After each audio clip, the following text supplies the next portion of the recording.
Tamam, burada da işimiz bitti. Ben şu motoru alayım.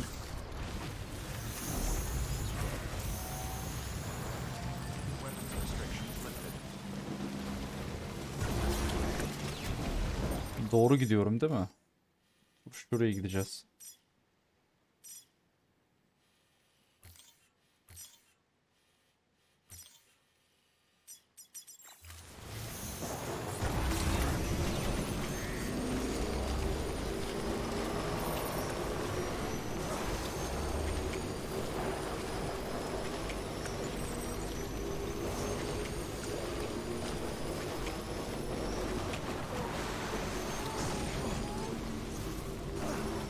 Biraz yavaş uç lan.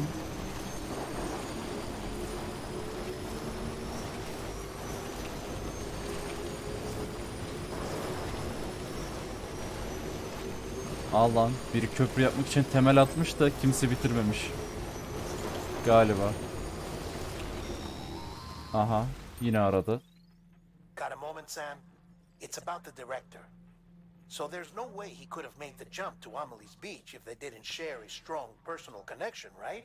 Maske değil I mi? looked, and I couldn't see one. The network should have contained something, anything, but there was nothing whatsoever. His entire life prior to his tenure with Bridges has been redacted.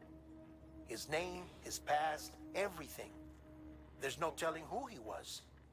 Which led me to consider another possibility. What if it isn't the director and Amelie who have a connection, but the director and Clifford Unger? And what if that connection is what facilitated the director's jump to Amelie's Beach? Silah nedeniyle geldi If değil it's mi? those two who Silah have a nedeniyle. personal history, then it might explain why Cliff is holding the director hostage as well.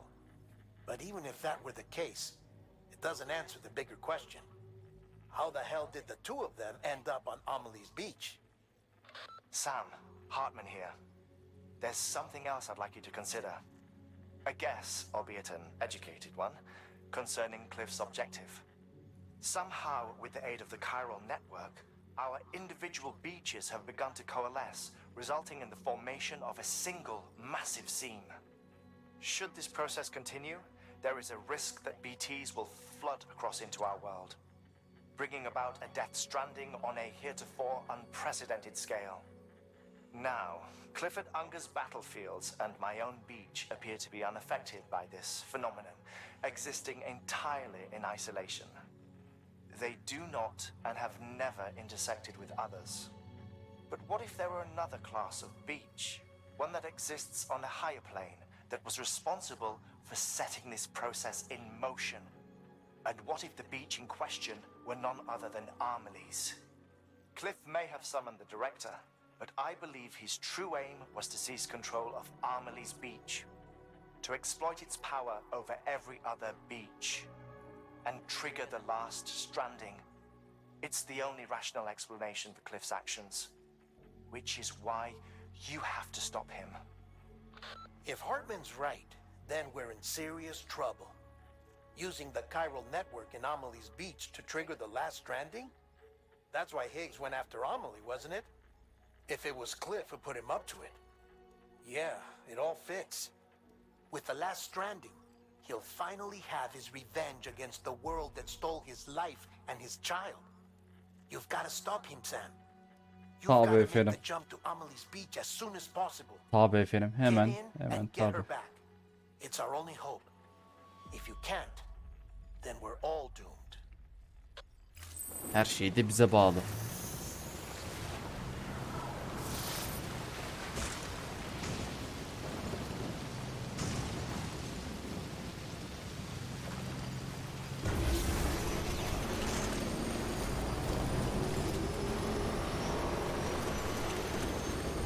Motor kullanılmaz hale gelmiş. 2 dakika daha dur da.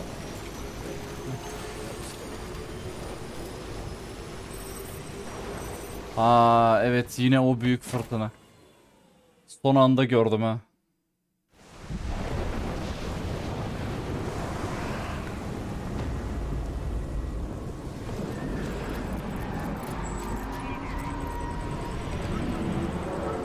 Balinalar uçuyor.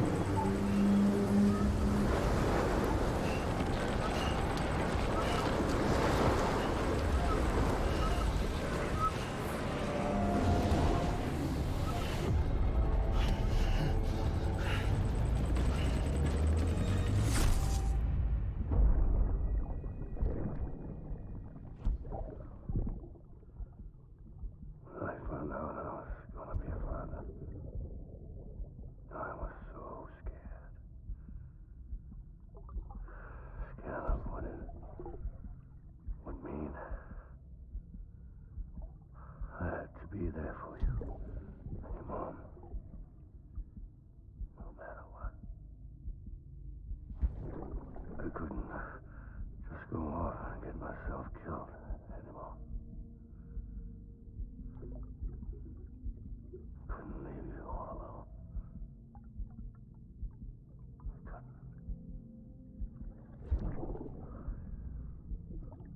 I had it all wrong. All wrong. Being a father didn't make me scared. It made me brave.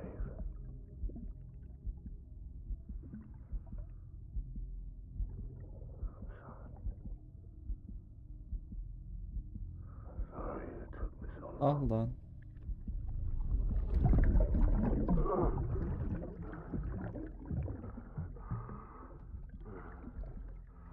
Don't make the same mistake.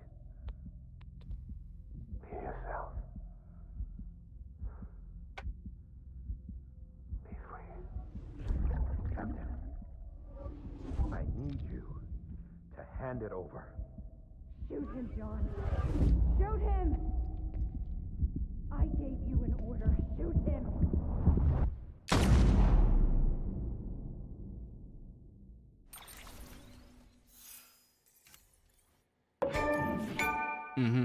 Die Hard Man benim. Diye bir görev gel. Taşı teslimat. Fotoğraf.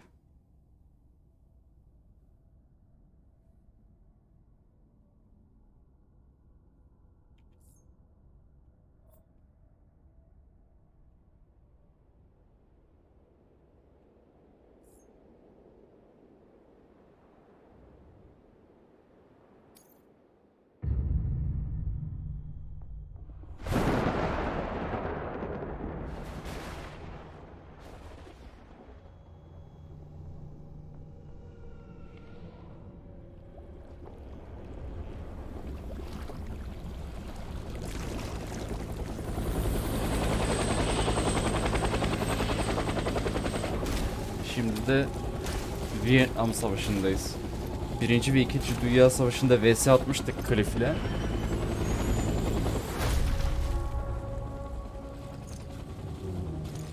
Hadi buyur bakalım.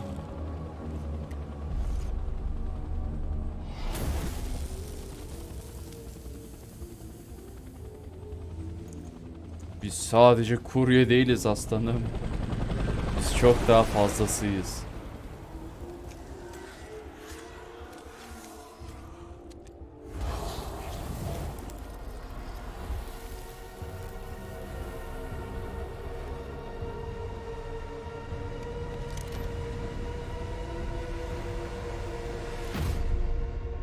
Aha. Episode 11.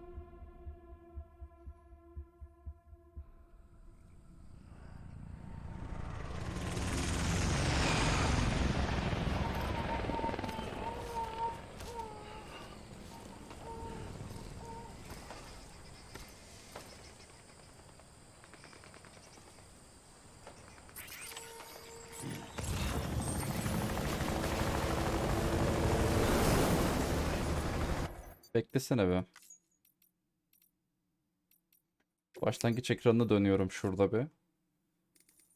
Çünkü en son boss'ta oyunun zorluğunu çok kolaya çekmiştim. Tekrardan çok zora çektim. Bakalım. Baktım yine acı çekiyoruz. Tekrardan zorluğu düşüreceğim. Ya az önce de aslında kolaya çekmezdim de yani en ufak şeyde en başa atınca sinirlendim abi. Yapacak bir şey yok.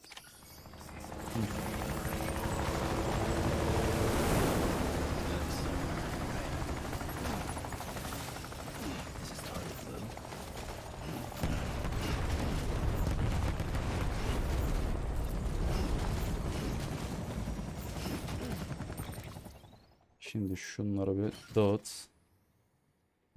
Mis gibi oldu. Ekstradan kan torbamız da var. Tamam.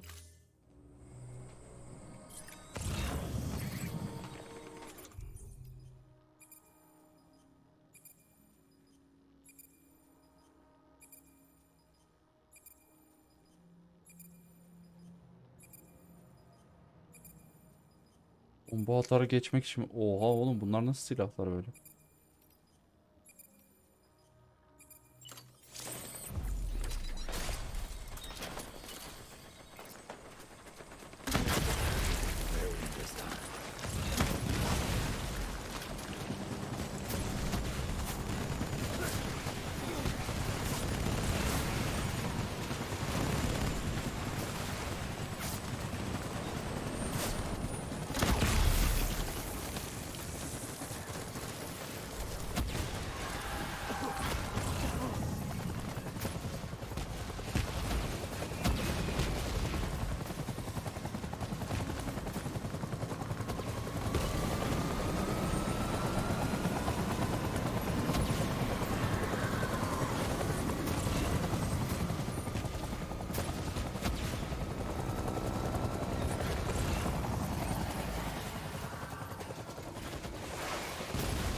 Almanca reklam mı yedin?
Hah, hoş geldin.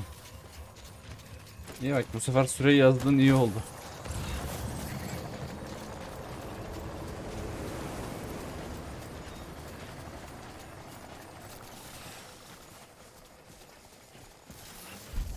Hah, geldik bakalım.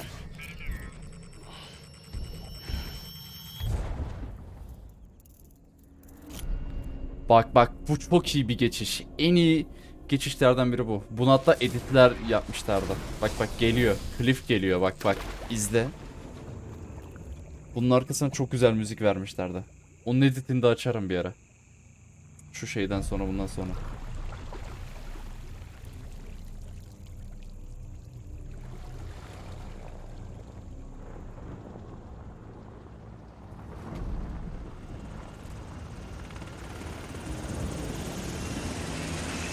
Bak bak. Zıng.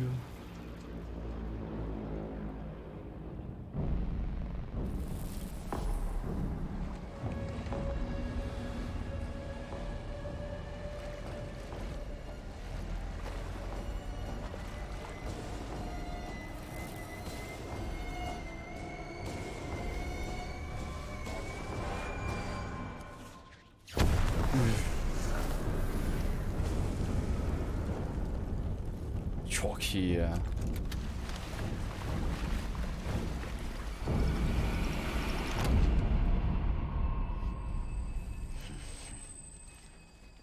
Unutturmayın bak, bana bunun editini açmam lazım.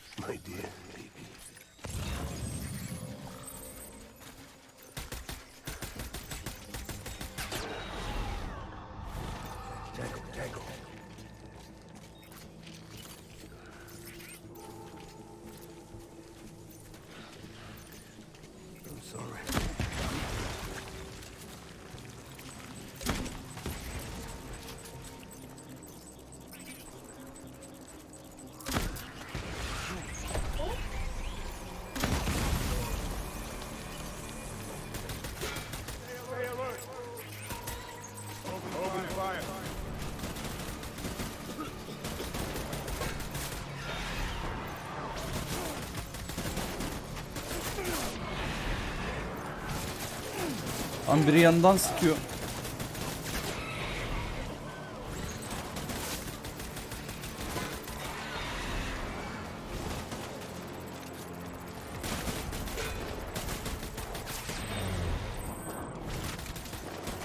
Abi ne çok geliyorlar ha.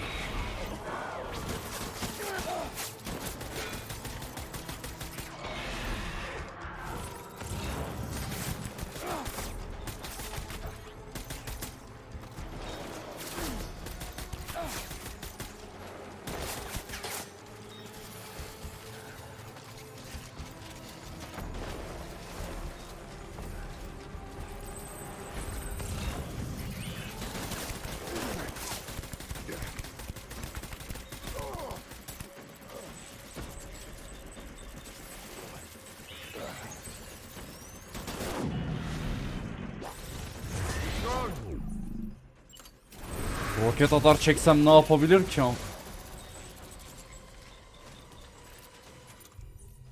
Öyle kaçarsın işte. Dur, bunu değil. Şunun mermisini bir bitireyim.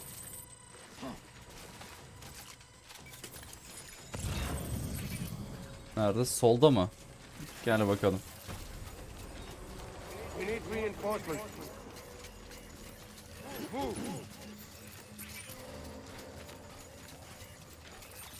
Şöyle bitmiş kan torbalarını bir atı vereyim ya hemen.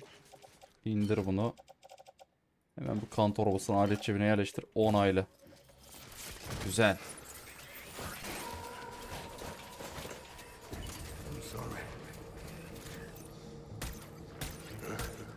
Engage hostile.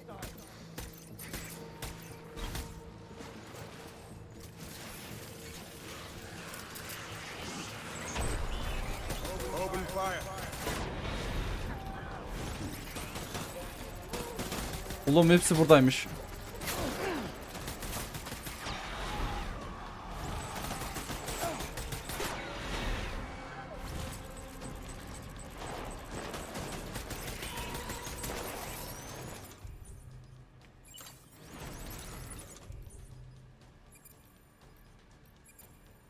Ne var? Pompalı tüfek.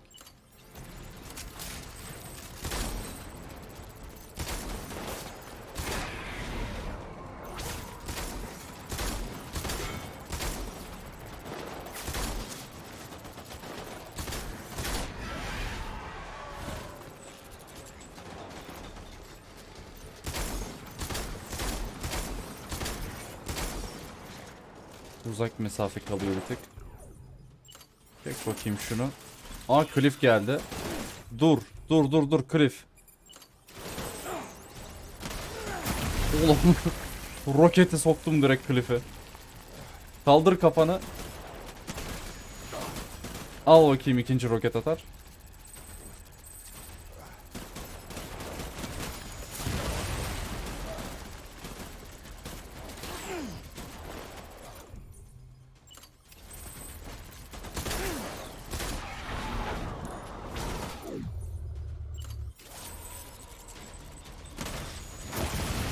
Öyle artık be Cliff be. Daha kaç roket atar atacağız?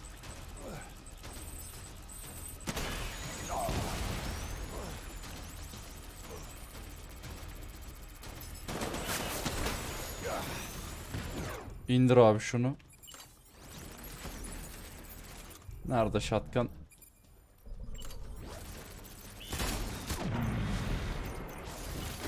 North rally point.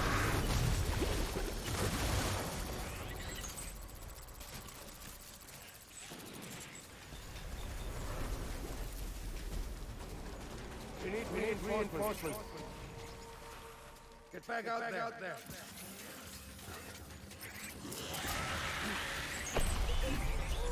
Light him up.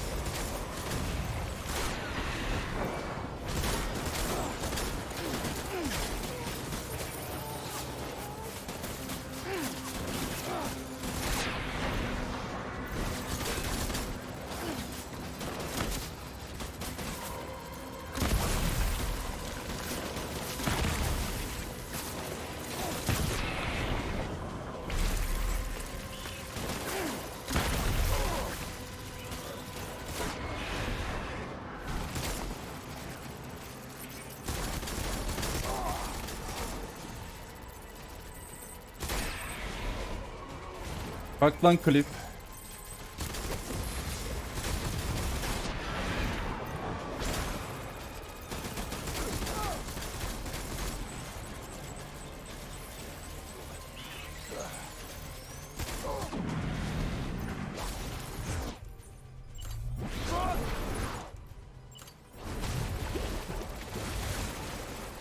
Kaçma lan. Erkek ol lan. Zırh plakaları nanay olmak üzere. Şunlardan bir tanesini alsam mı acaba? Bakayım be. 70. O 99. At bunu. Ha, şunu indir. Yerde var bir tane. Seviye 1. Bunu kullanalım. Bunu sırtında taşı. Şöyle bir F çeksem direkt otomatik gelmedi mi? İndir şunu be.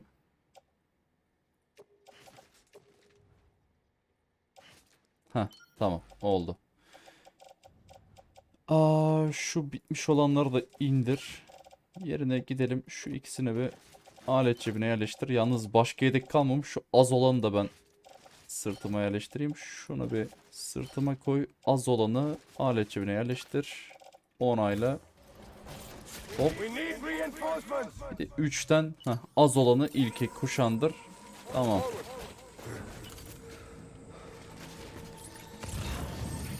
Eliminate him.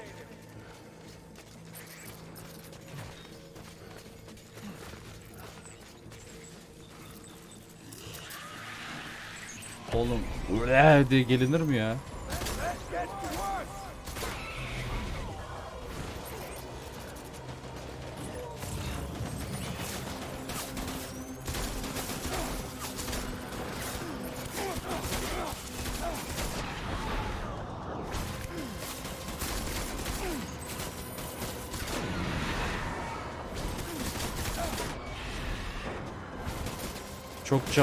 Çok canım gitti bu arada. Bir tık cover'a girmem gerekiyor. Canım dolana kadar.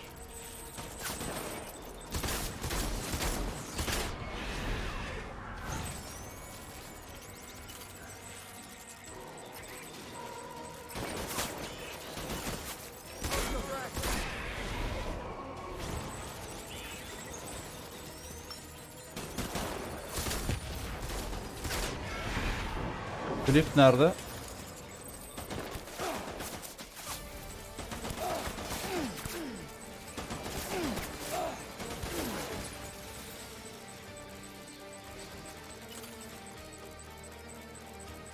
Canımın dolmasını bekliyorum. Belamı dürttü.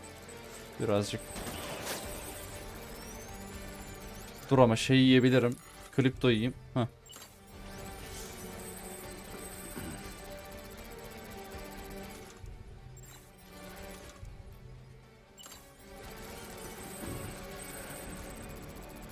Over here. Open fire.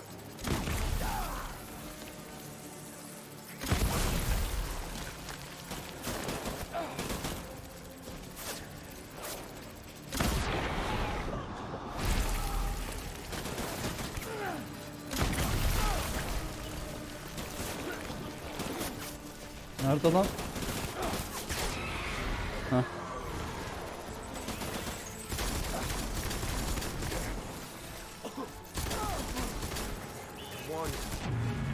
Aha hallettik. Vallahi tekte hallettim lan. Bunu ben Vietnam, yani bunda aşırı zorlanmıştım. İlk oynayışımda kolayda oynuyorken bir de. Doğru düzgün silahım falan da yoktu.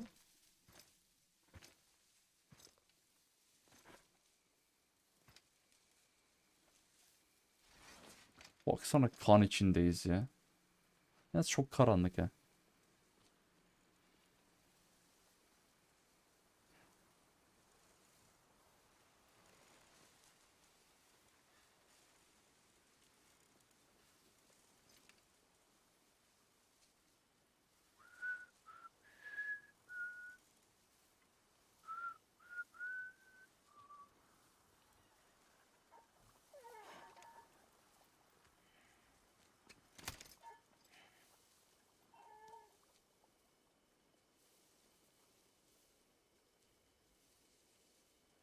Baby,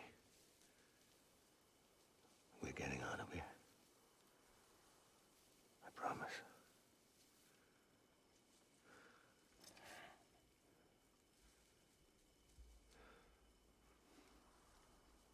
Give me back my baby. Are you clear of hunger?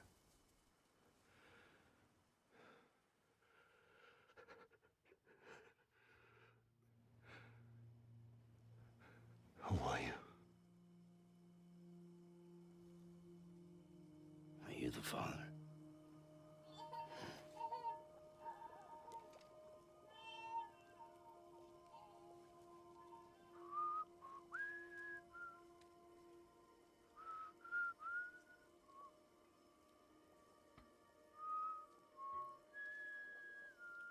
Islığa karşılık veren sen bu arada.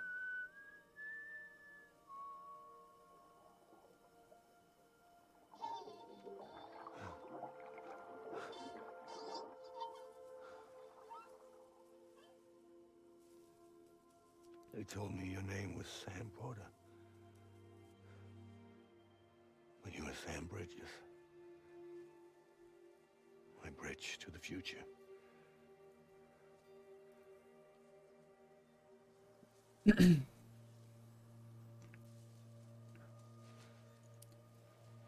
Bu adam en son bizi bebek olarak görmüştü.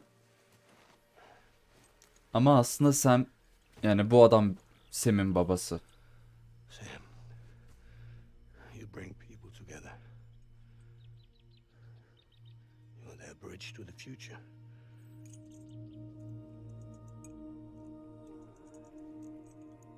Come on, Sam. Stand up.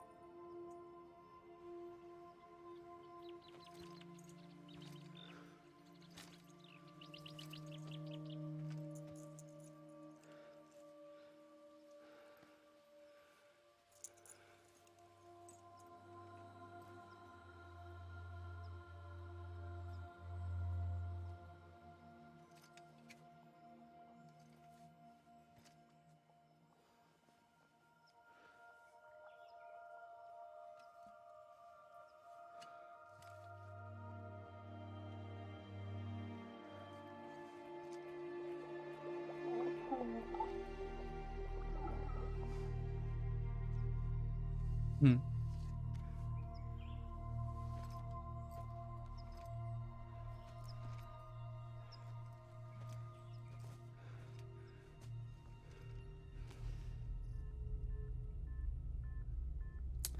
Takım elbiseye geçtik.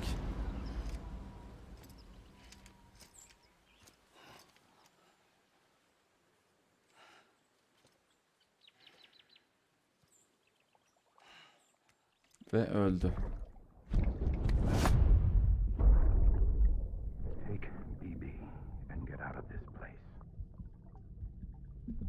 There's nothing I can do for your wife.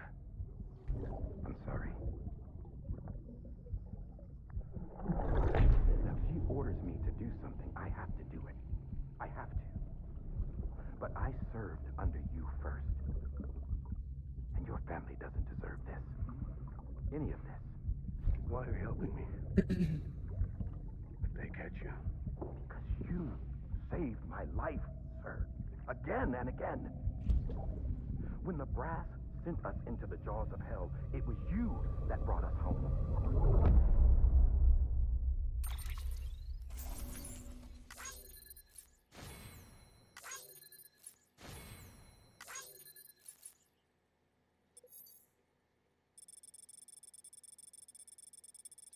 Kat ettiğimiz mesafeye bak. Ha yok lan, bu görev içiymiş. Oraya giderken kat ettiğimiz mesafe değilmiş bu. Aha.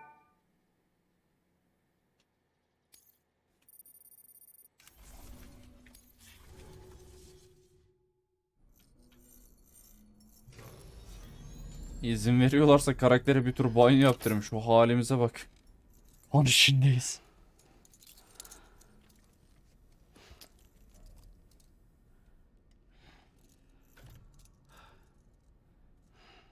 Birazdan bitiyor bu arada bence. Son kısımlar. Bak, son kısımlar. Emin misin? Sam, are you okay? I reviewed your logs. It looks like you were caught in a supercell and emerged an instant later on the other side of Ground Zero. Not far from Port Knot City. How'd I wind up here then? Remember Victor? He found you lying unconscious by the harbor and brought you inside. I think Cliff might be Lou's father. He said, give me back my BB. Impossible. Cliff was born. He gave me this. Maybe he's trying to tell us something. Something about the BBs, maybe. About how they were made.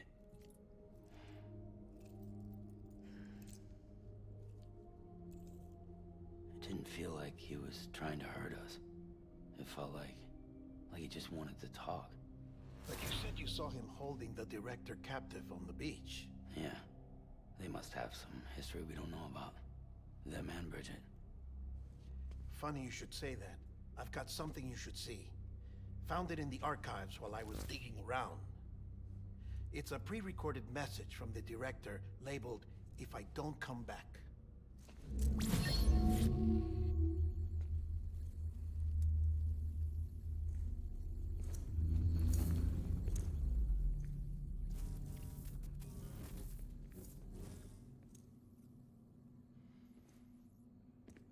All right. This message is insurance, in case something happens to me. For Bridget's eyes only. And I sure as hell hope that's who's watching. I got a little present from Emily. Said she'd take me to the beach if I wanted. But I'd need this doll to show me the way. It's a trap. It has to be. But I've decided to play along. Aynen bitmesine yaklaşık bir saat kaldı ya. Ben de öyle düşünüyorum. Öyle olması lazım. Mask hides more than just my face.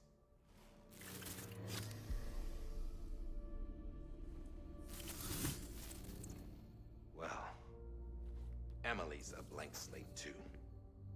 No past, no record she ever existed. She's a ghost. And the thing about ghosts,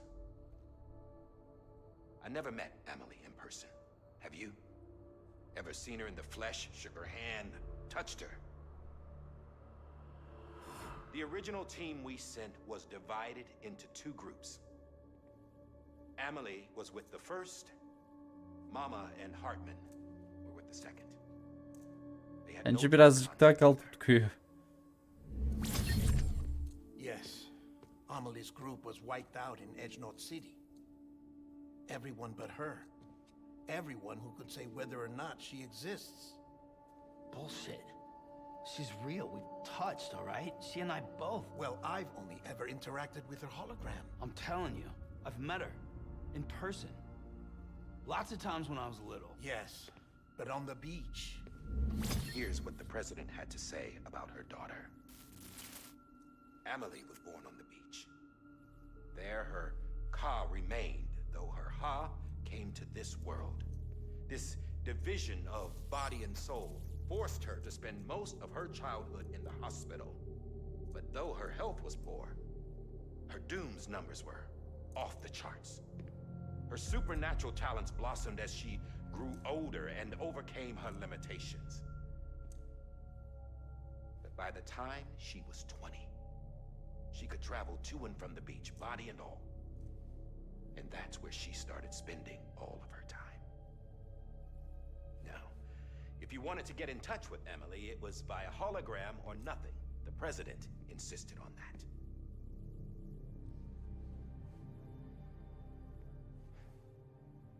I swore an oath to the president and to America. As far as I was concerned, her word was law. So when she said Emily was her daughter and the best candidate to succeed her, I believed it. But when the archives were restored, I couldn't resist testing out my access privileges. And that's how I found out. Bridget was diagnosed with uterine cancer in her 20s and couldn't have children. You see, doesn't add up, does it? There's no way Emily could be Bridget's biological daughter. So where'd she come from? Who is she? Is she even real? How can we be sure that Emily is an extinction entity when we don't even know if Emily is Emily? Hell, for all I know, the EE theory might be bullshit. But if it's not, if she's the cause of the death stranding, then I have to accept her invitation. I've loaded my gun with hermetic rounds. Sam's blood. It connects my gun to her, to me, to him, all of us. Which means I should be able to take it with me to the beach. I'm gonna stop what she started by stopping her. One last confession. I'm just a man. No powers, nothing special. Don't have dooms, I can't repatriate like Sam either. Don't know the first thing about dying, I had never tried it. Yeah. I've been to hell. Every single battlefield was hell. But no matter how terrible it got, I never died. Because all I ever did was run from death.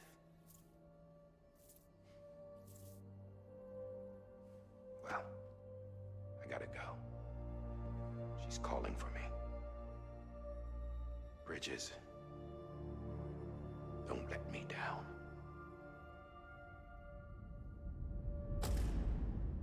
Hadi bakalım 12. bölüme de geçtik. After he recorded this, the director jumped to the beach. Or rather, Amelie summoned him there. He had a gun to Bridget when I saw him. Then Cliff showed up, took him away. I thought he went to the beach to confront Amelie. Yeah, she was there too. She was the one who got me out. It's so obvious to me now. I can't believe I didn't see it sooner. It was Amelie who...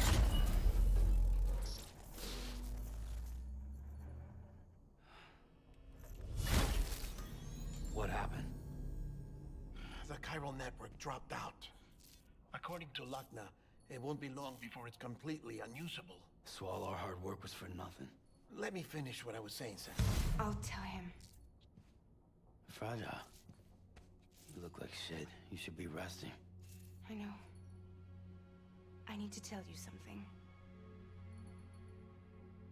I had a little chat with Higgs back on the beach. Didn't take much to make him talk. You say why he betrayed you? He said it was part of her plan. What? She was their leader. The terrorist void outs, the whole extinction agenda, Amelie was behind it all. Like hell she was. I know you don't want to believe it, but it lines up with what Die Hard Man said. Higgs turned on me after he met Amelie. At first, he was looking to expand his territory, and I had a power he could use. At least, that's how he ended up working with me. He was no terrorist. He just wanted to reach more people. But then she shows up with abilities that put mine to shame. Hell, she could even control BTs.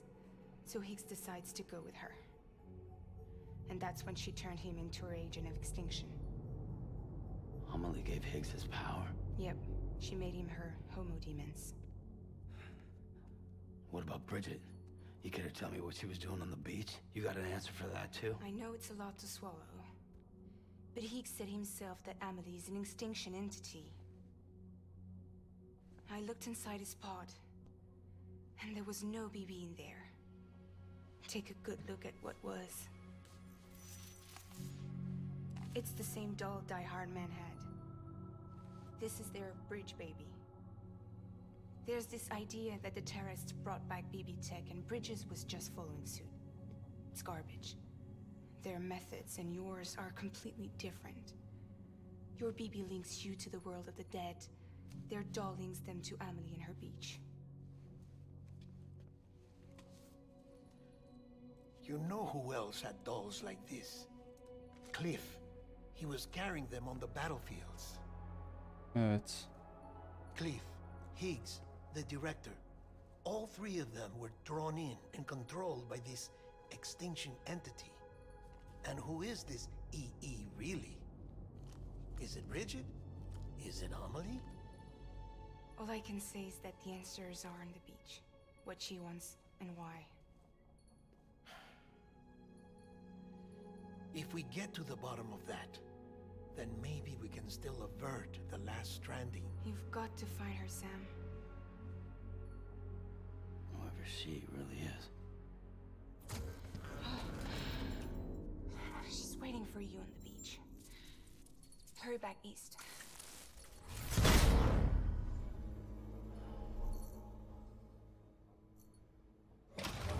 Hadi bakalım. Öncelikle karaktere bir tur banyo yaptırayım da.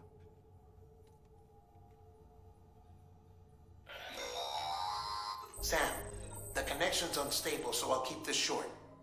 We have a job for you. Fragile's condition is deteriorating.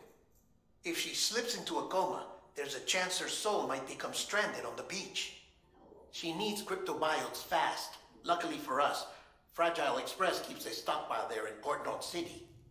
So we'd like you to grab some for us while you're in the area. All the details are on the terminal upstairs. Please, Sam, this is critical. Tabii efendim.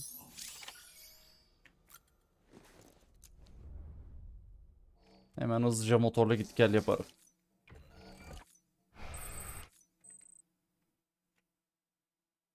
O kadar kirlenmişiz ki 10 bomba verdi ya direkt. Kıyafetten. Sırt çantası özelleştirici mevcut değil. Vay arkadaş. BB'ye mi bakayım? Dur BB'ye de bir bakayım istiyorsan. Blue'yu bir kontrol edelim. Direkt BB'yi işaret etti.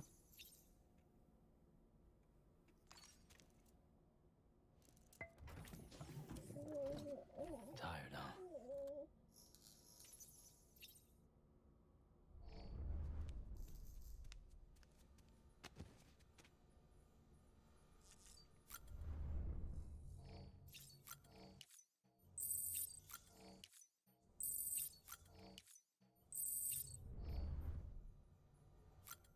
Bakalım ekipman üretmeme izin verecek mi oyun?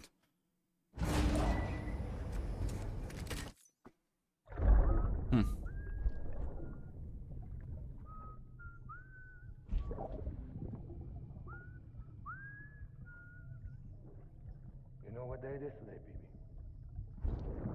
Today would be a very special day if your mommy hadn't. You're not born yet. But the more candles, the merrier, right?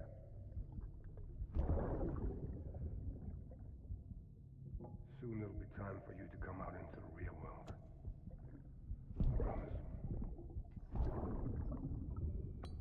And then, we can have a real party. Well, happy birthday.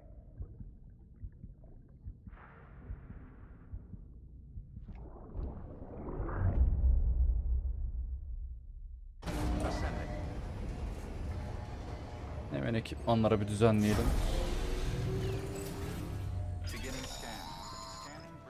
Sam, check the terminal for available orders. All weapons will be locked until departure. Ekipman üret yok mu? Eyvahlar olsun.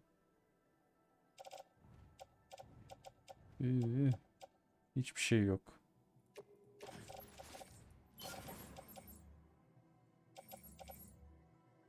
Dur bekle be.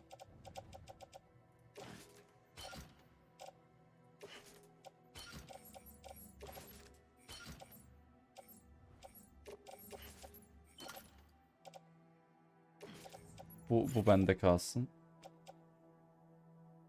Roket atar, silah olur gibi. Bunları tabii ki tutuyoruz. Tamam. Hematik bomba da duruyor. Tamam.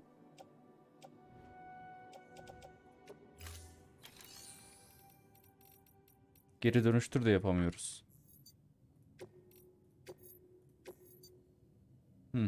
Sen için sipariş. Tamamdır.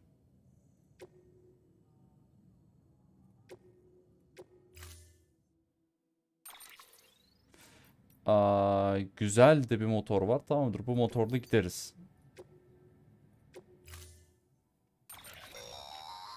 Don't forget, that container isn't airtight. You can't afford to submerge it, even partially. Tamamdır. Sırtıma alayım. Hop. Tamam. Onayla devam.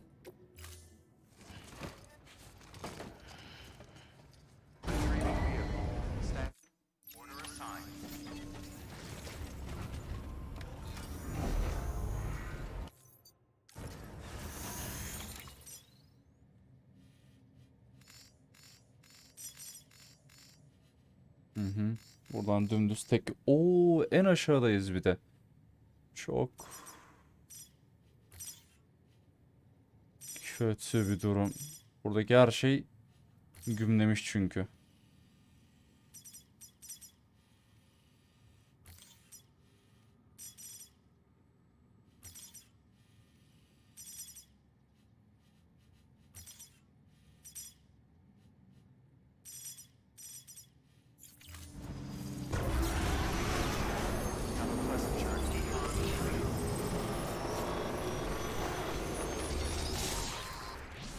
We've been getting near constant timefall in this region for a while now. As a result, everything you've built for us out here has been completely destroyed. The good news is, we managed to recover all cargo stored on site and transferred it to the capital Knot City Distro Center. As for the not-so-good news, chiral printers are currently unusable due to the network instability. Given the circumstances, you might want to consider turning to your fellow porters for assistance. But I'll leave that up to you, Sam. I'm sure you'll come through for us. You always do.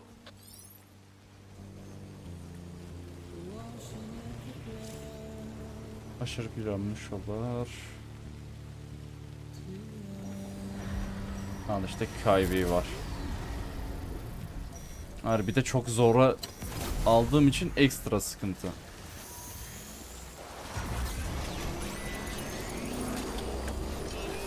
Allah, bunlar ne böyle? Geçebilirim ya herhalde yine de. Motorla hızlıca.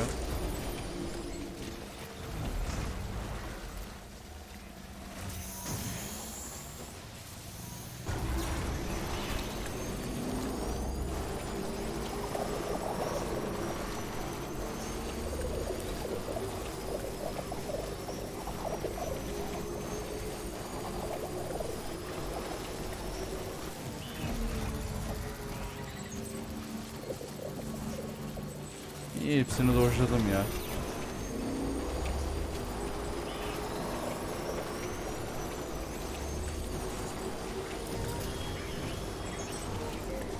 Eyvah. Eyvahlar olsun. Nereye doğru, nereye doğru, nereye doğru? Tepeye.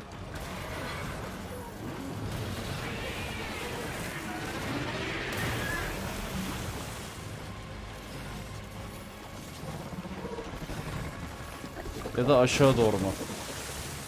Aşağı doğru daha rahat giderim. Binalar da orada çıktı. Binaların üstüne atlarım. Olur.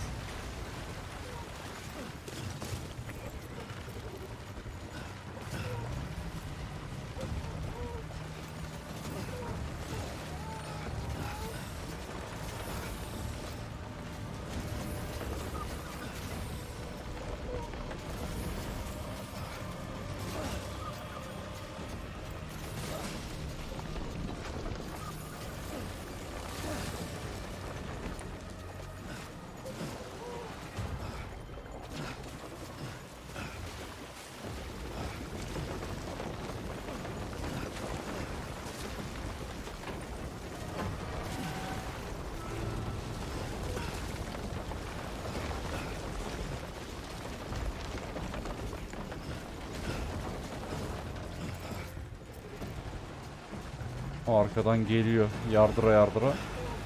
Ama az kaldı çıkmama. Lan ne atıyorsun lan kafama?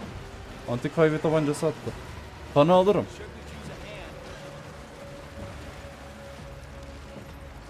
Hah, iyi. Kan torbasını aldım. Pompalı tüfek seviye 2 alırım ya. Heh, güzel, bitti. Hop. Hemen motora geri döneyim. BB mutlu.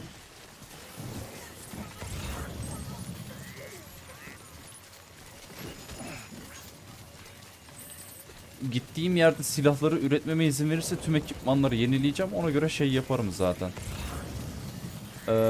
Son boss'u hatırlıyorum. Devasa bir şeydi. Paso böyle roket atar falan filan toplarım yani. Ona uygun bir şeyler ayarlarım ya. Shotgun. Hani shotgun daha mantıklı. Abi hayır ya. Yeni kurtuldum. Motorumu alıp gideceğim ben.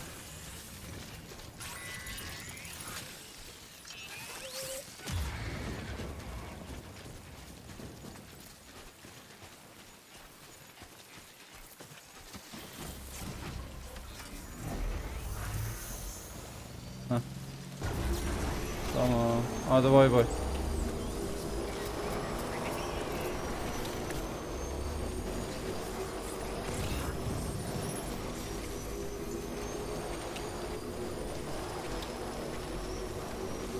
Köprü var mı köprü?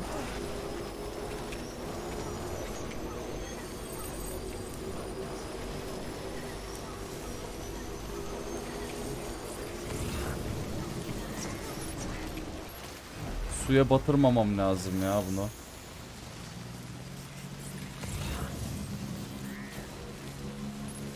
Karşıda var bir tane galiba.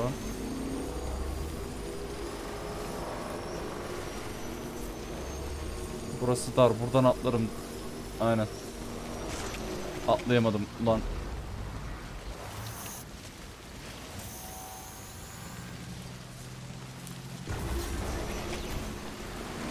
Oldu. Tamamdır. Şu köprüyü ben kurdum la galiba. Abi yine kayvi var.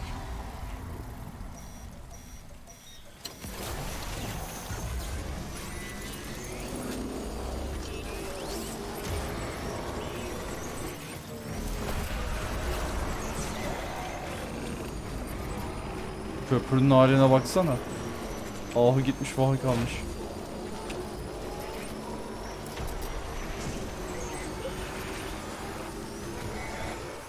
Hayır ya. Ya ufak bebeğe denk geldim. Sallan beni. Salın lan beni, salın lan.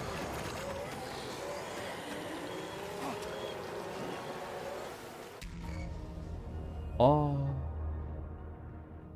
Yapma be. Bayıldık. Beginning scan. Scanning bridges ID. Verifying ID. Clear. Weapons detected. All weapons will be locked until Vay departure. canına. All clear.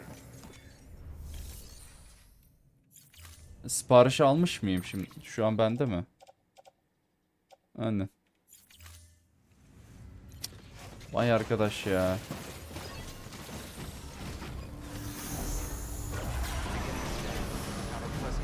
Ekipman da üretemiyorum ki ama ya. Şimdi kayvileri öldüre öldüre gideyim desem cephanem yok. We've been getting near constant timefall in this region for a while now. As a result, everything you've built for us out here has been completely destroyed. The good news is, we managed to recover all cargo stored on site and transferred it to the Capital Knot City Distro Center. As for the not so good news, chiral printers are currently unusable due to the network instability. Given the circumstances, you might want to consider turning to your fellow porters for assistance. But I'll leave that up to you, Sam. I'm sure you'll come through for us. You always do.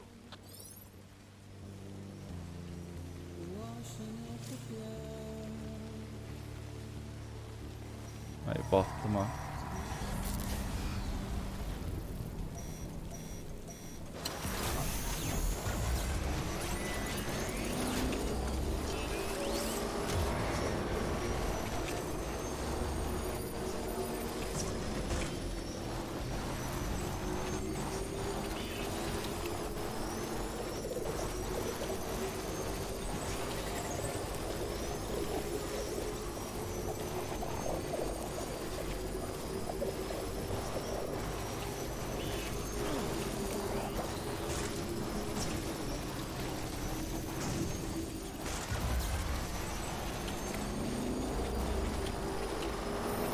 En soldan gitsem burada motordan atmasa.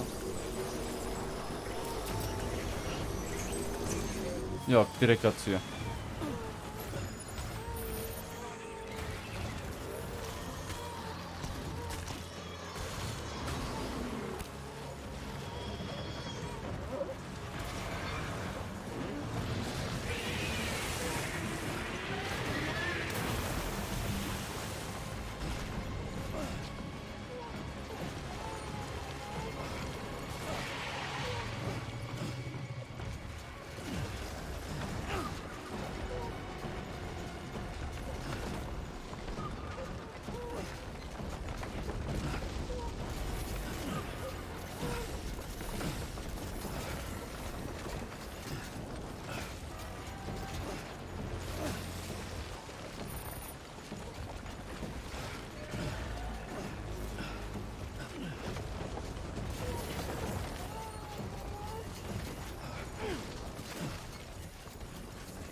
Güç teker neredeyse kullanılmaz hale geldi.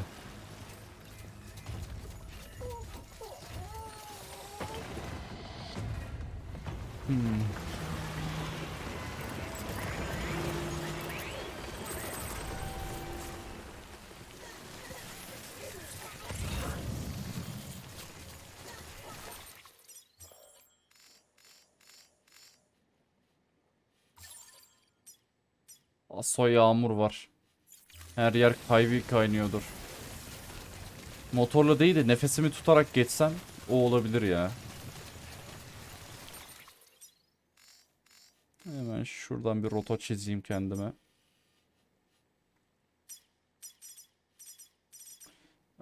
Burada yükçüler var. Orayı soldan gideyim ya. Aynen. Direkt böyle yardırayım. Aynen buradan karşıya böyle.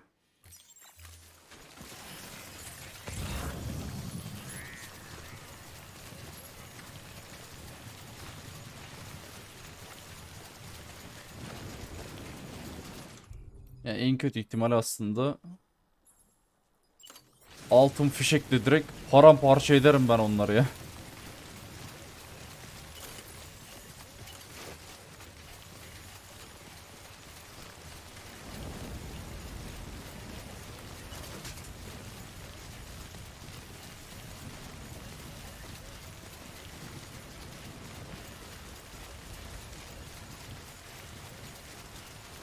Motorla gitsek patates olduk yani direkt.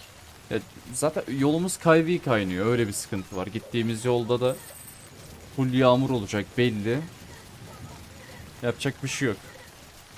Bu şekilde gitmek daha mantıklı.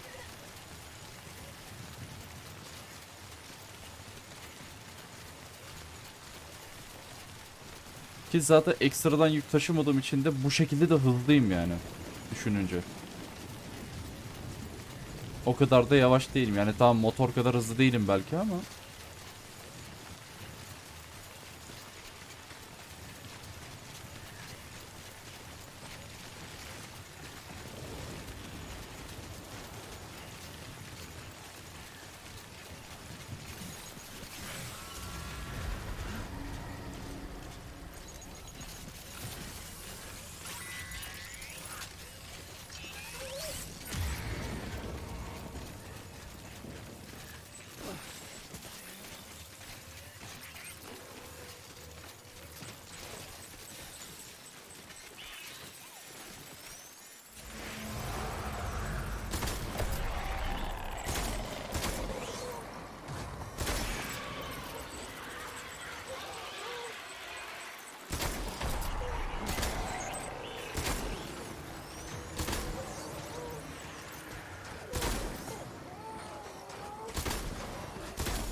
Aynen boss fight önce silah alamıyorsam büyük sıkıntı ya.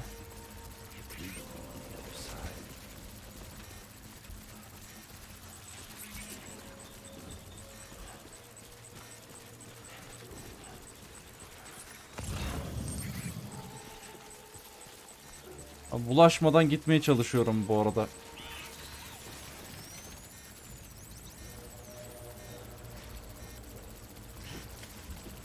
Bunun bir kordonu keseyim ya.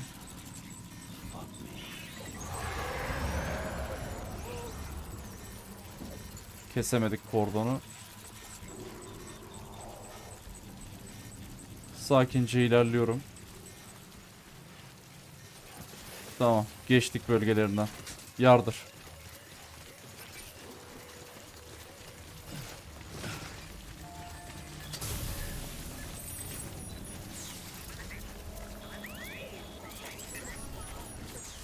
Ekipmanların da durumu çok kötü bu arada. Eşyalar da bayağı sıkıntıda.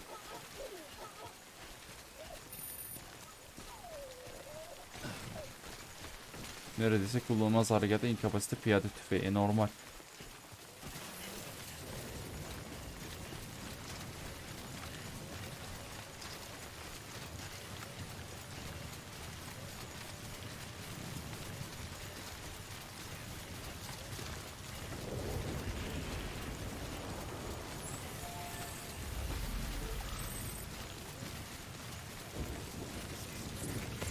İşte bak buralarda mesela bir tane motor olsa çok tatlı olur ya.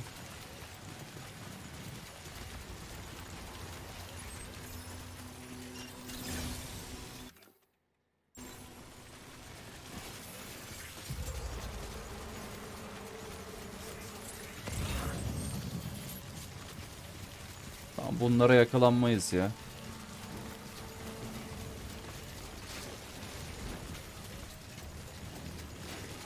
Şu an fark etseler bile yetişemezler. Fark etti mi lan? Galiba fark etti beni.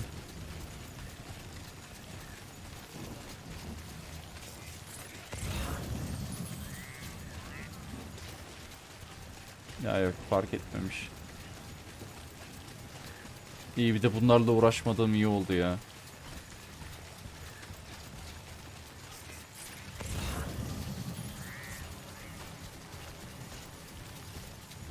Ya hazır geçebiliyorken geçeyim ya buradan. Eyvah.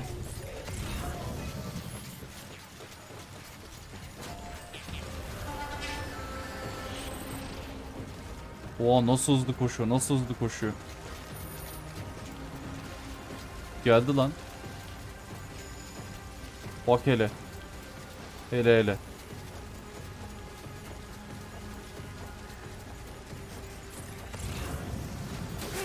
Oo, direkt shotgun'la sıkıyorlar. Neyse, kaçarız ya. Hiç sıkıntı yok. Koşu yolumda var mı? Yok, kimse yok, tamam. Kaçtım gittim. Yetişebilene aşk olsun.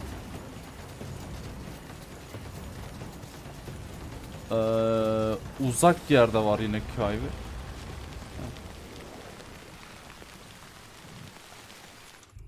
İyi, hadi. Al bir enerji içeceği iç, hak ettin. Oo. Stamina'yı fulle devam.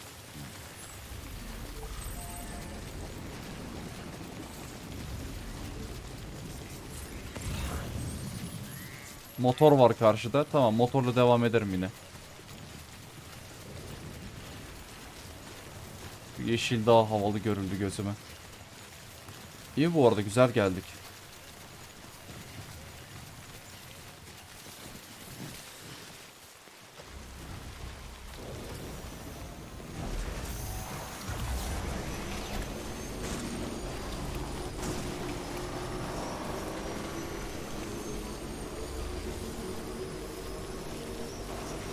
Benim buralarda bir tane yapım vardı ya.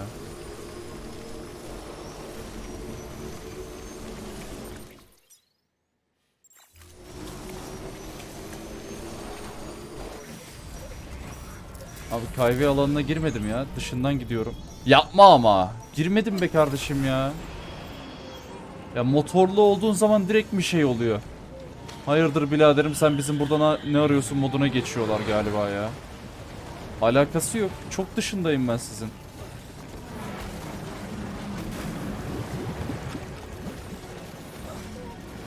Ben bu yolları avucumun içi gibi biliyorum ya.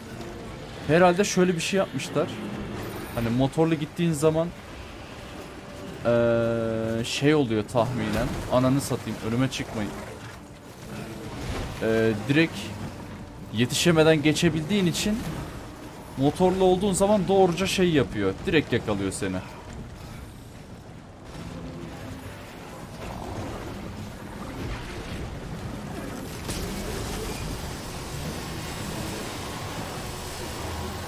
Olabilir.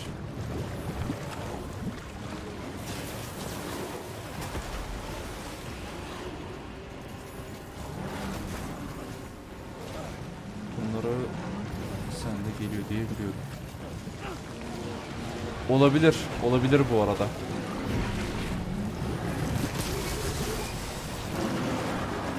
Ama çıktık abi alanlarından.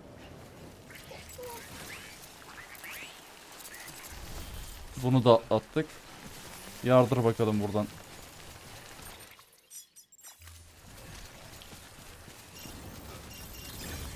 Az kaldı. Tamam, yolun geri kalanı zaten temiz. Motor var mı? Hiçbir şey yok. Tamam, yaya koşacağız. Abi eyvah. Hayır, şimdi girmeyelim ama. Şimdi girmeyelim.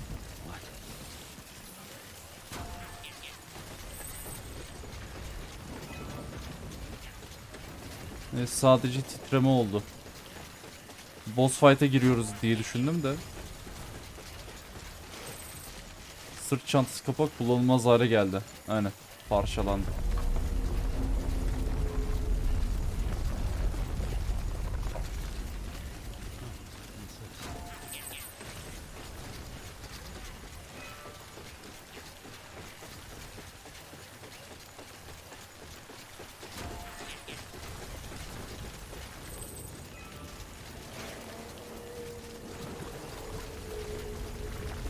Yapma.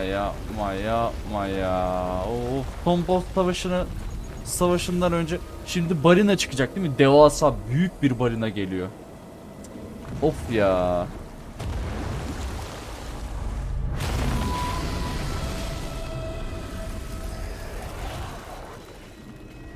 Al işte.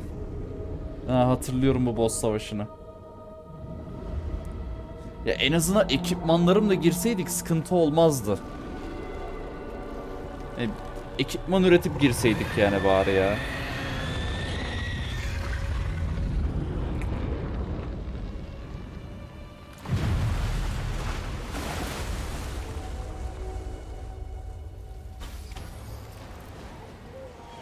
Savaş başladı mı? Başladı. Evet. Fuck.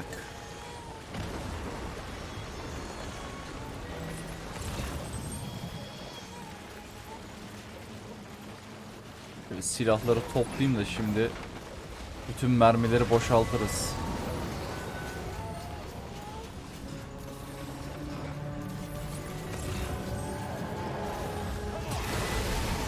Anan. Oo, verdi hasara bak bu arada. Öldüm amına. Dur.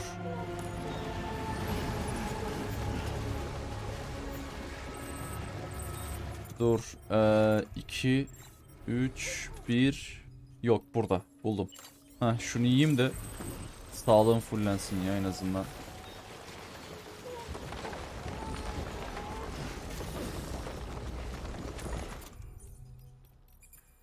Abi şuraya bak. Full mermili gitti.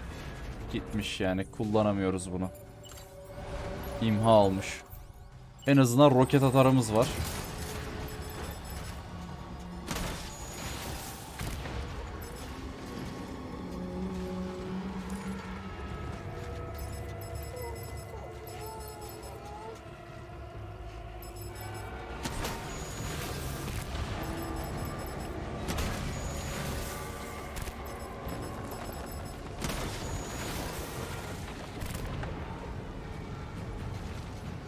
Anan aşağı düştük.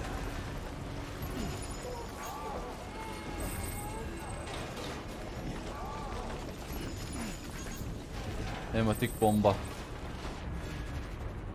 Nereden geliyor?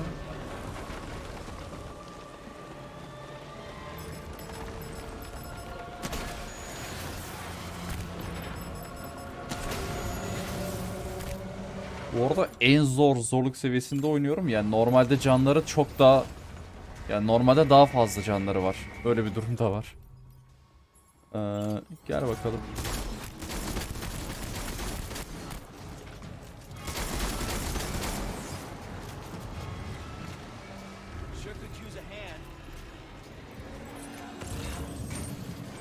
Yavaş at hayvan oğlu hayvan.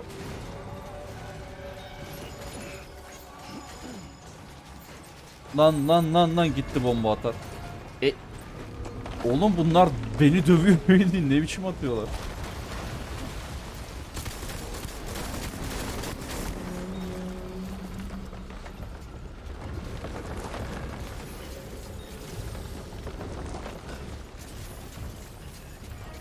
Göster kafanı. O alan güç iskeleti veriyor. Nice. Saldırmaya korkuyor ya. Yoksa. Gel de bir bayıltayım bir.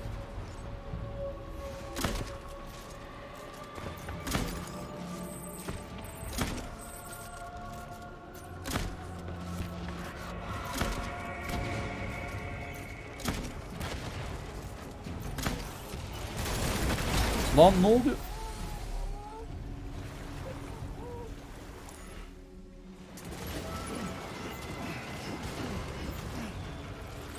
3 iskeleti ne alaka ya? Yani bir tane daha kriptiyot yiyelim.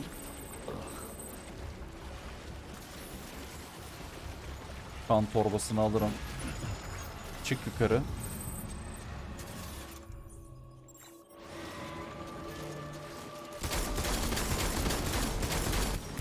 Aa, çok uzak mesafedeymiş ya.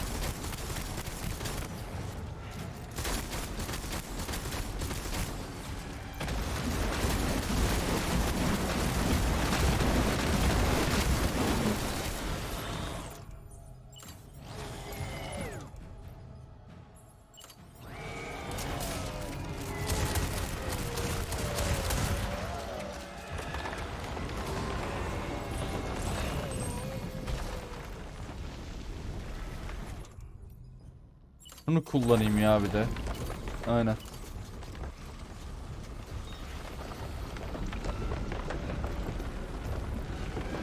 Aa, yalnız bir şey diyeceğim de benim görev şeyi çok fazla hasar görmüş ya. Bunu hiç düşünmedim ben. Kullanılmaz hale gelecek. Neyse, kurtarırız herhalde yani bir şekilde. Umarım.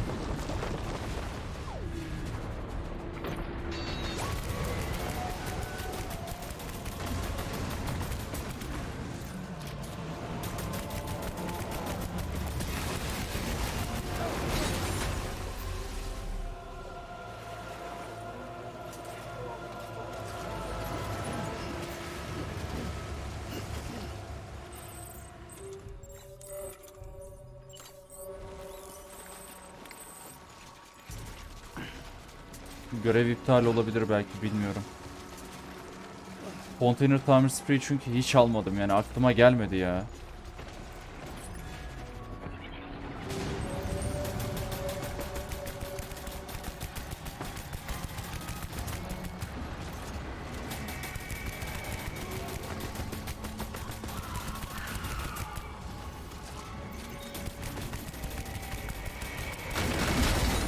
Oha. Bu arada bu çok az vuruyor ya.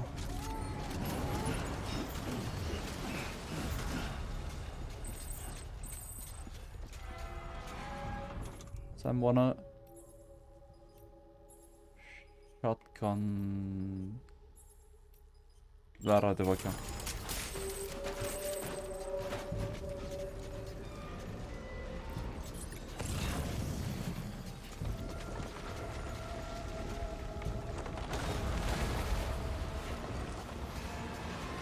Gel lan.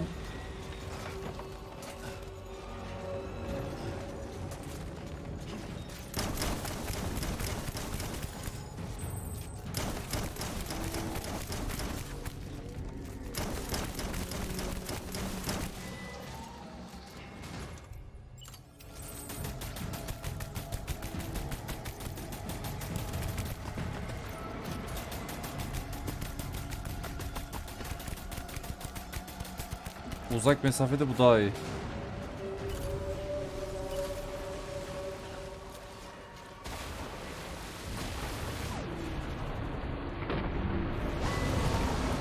Shotgun, shotgun, shotgun.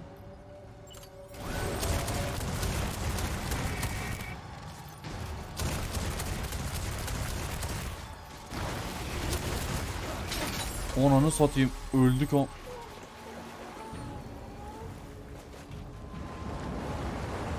Hadi ayağa kalk artık. Hadi, hadi dayı, hadi dayı. Hah.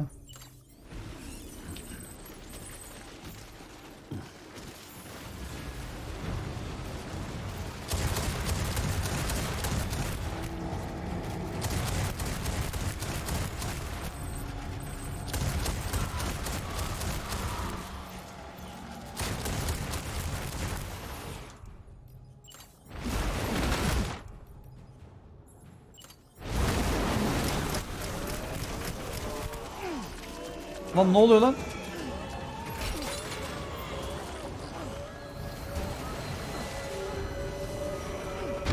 Ay ananı satayım ya. Nereden geldi bunlar? Neyse, en azından tekrardan doğabiliyoruz.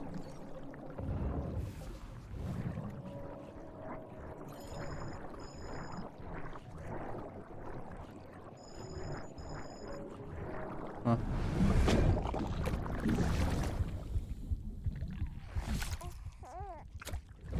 Çok minnacık canı kalmış ve suda durmamamız gerekiyormuş. Yaratıklar geliyor. Hep binaların üstünden ateş ediyordum.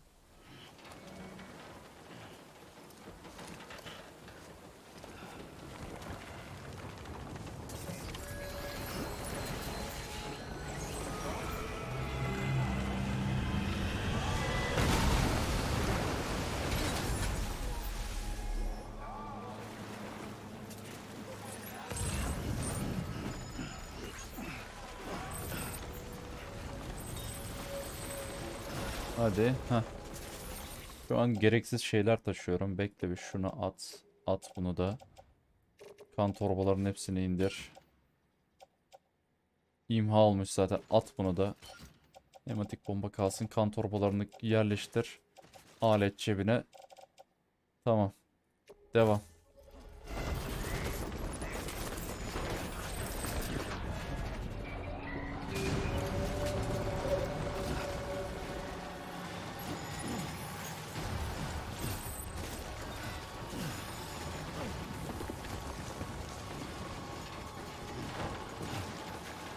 Dörtlü roket atarlar mı? İşte bu. İşte bu. Bunlar daha erken gelmiş olsa paramparça ederdim.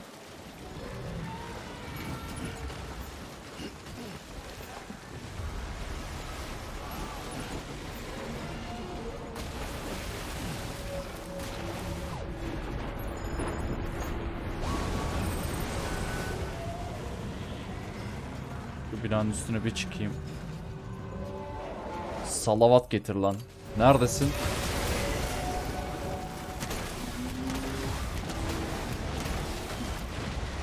Şimdi aynen öyle. Şimdi o düşünsün.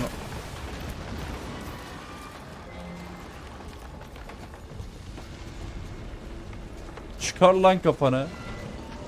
Zaten roket atarı 2 kere sıktım, direkt kırmızıya döndük canı.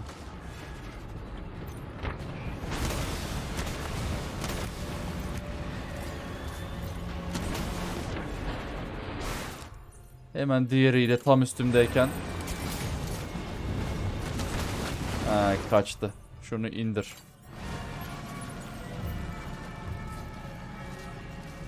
Gel lan buraya.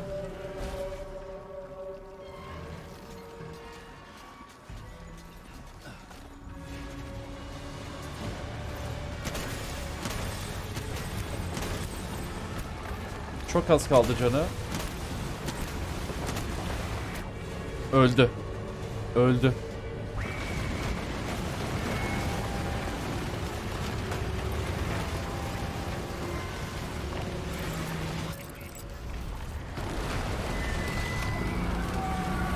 Oh. Oh, tertemiz.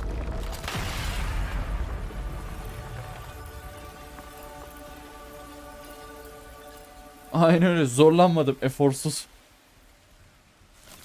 Sıfır kılcal.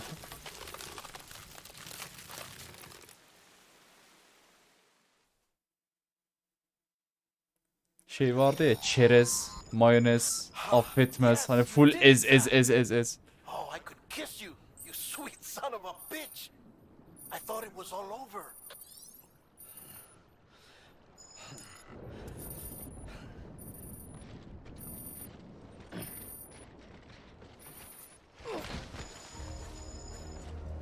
Well, the cargo's trashed.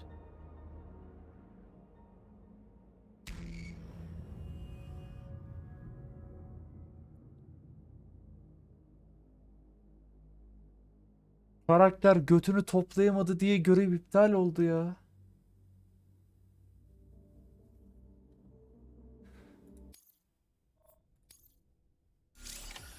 Dur bekle bekle, karakter yine kalktı. Dur dur, şunları at sırtından, at şunları. At, silahlara gerek kalmadı artık. İndir şunları, yere düşmesin, zırh çok ağır şu anda.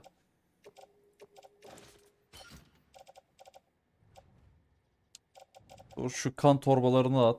At at at at. Bu yarım olanlarını da indir. Şunları alet cebine koy. Dörtlü roket atar, indir bunu da. Heh. Botu da indir lan. Git şu yedek botlardan birini kuşa. Ayakkabıyı giy. Tamam. Şu omuzlukların da hepsini indir. Tamam, okeyiz. Okeyiz.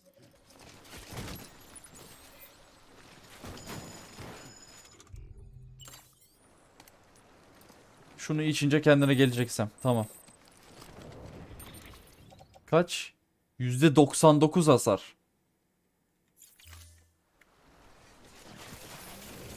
Bir tane yağmur damlası değerse görev iptal oluyor. Dur bakayım. Akünün şarjı bitti. Tamam, sakin. Zorluk ayarlarını değiştirmek. Oyun zorluk ayarlarını değiştir diyor. O kadar şey durumdayız ki.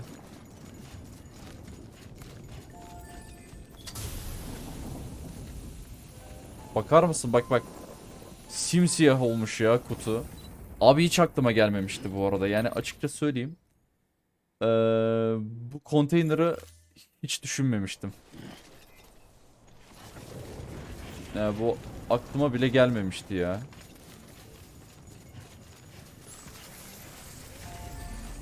Tamam, yeterli enerjiyi verdi bu da. Neyse, %99'da geldik ya. Uf. Yani neyse ki hallettik. %99'da gelmeyi başardık bu arada. %99'da ya.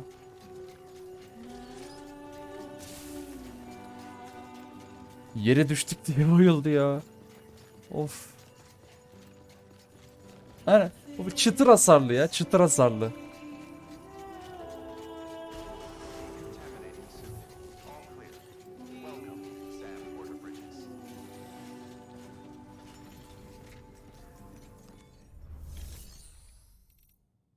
O ne ortak dolabı. Dur, yanlış yerlere tıklıyorum. Heh. Kargo talep etme diyeceğiz. Ne diyeceğiz? Bitki numara ne alaka? Tamam. Teslimat yap. Odada dinlen diyeceğiz herhalde. Öyle tahmin ediyorum.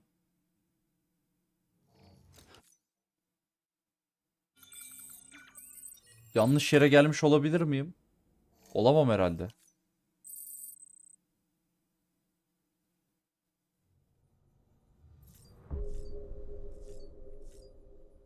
E, Odadan çıksana bir ya.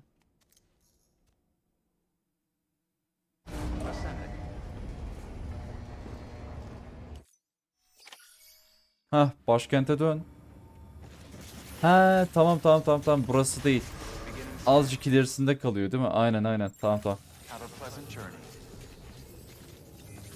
Zaten hiçbir eşyaya erişemiyoruz, tamam ya. Uyuyup uyanmış olduk, sıkıntı yok.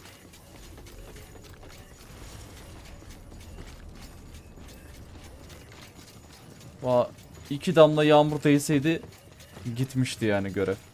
Gerçekten.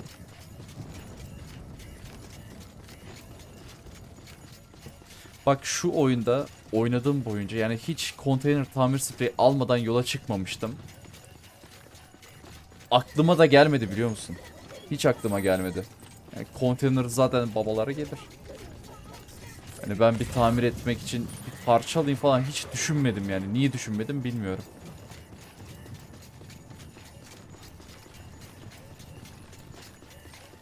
Aha da başkent.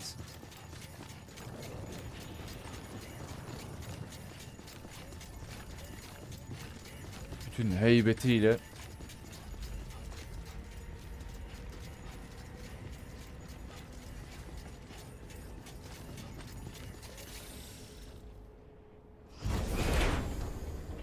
Açıl susam, açıl. Thank heavens you made it.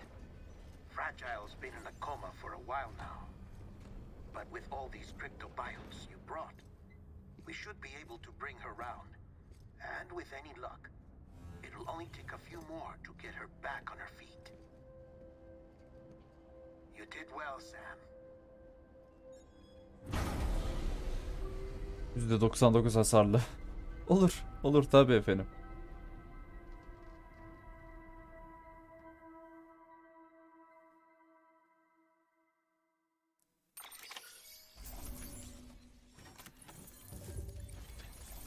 %99 hasar. Aha, seni kıyıda bekliyor. Güzel, bu görevi de bitirdik. Ya başarımı aldım daha doğrusu.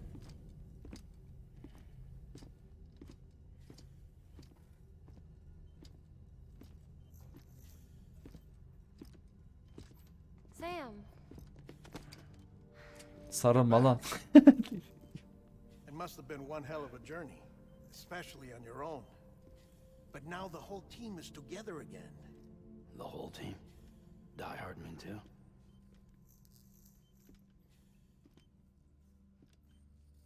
Too much traveling to and from beaches in such a short span. Chiral matter contaminated her cells, effectively causing jet lag on a molecular level. Because of that, her homeostatic mechanisms were shaken. Don't worry, she's not in any danger, but she needs some rest. So where's the director? He's being looked after in another room. Bridges personnel found him lying outside the isolation ward, similar to when you came back from Cliff's Beach. Even after decontamination, she needed more and more time to recover.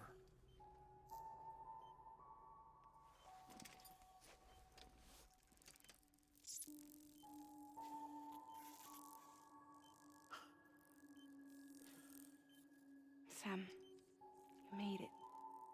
Hungry?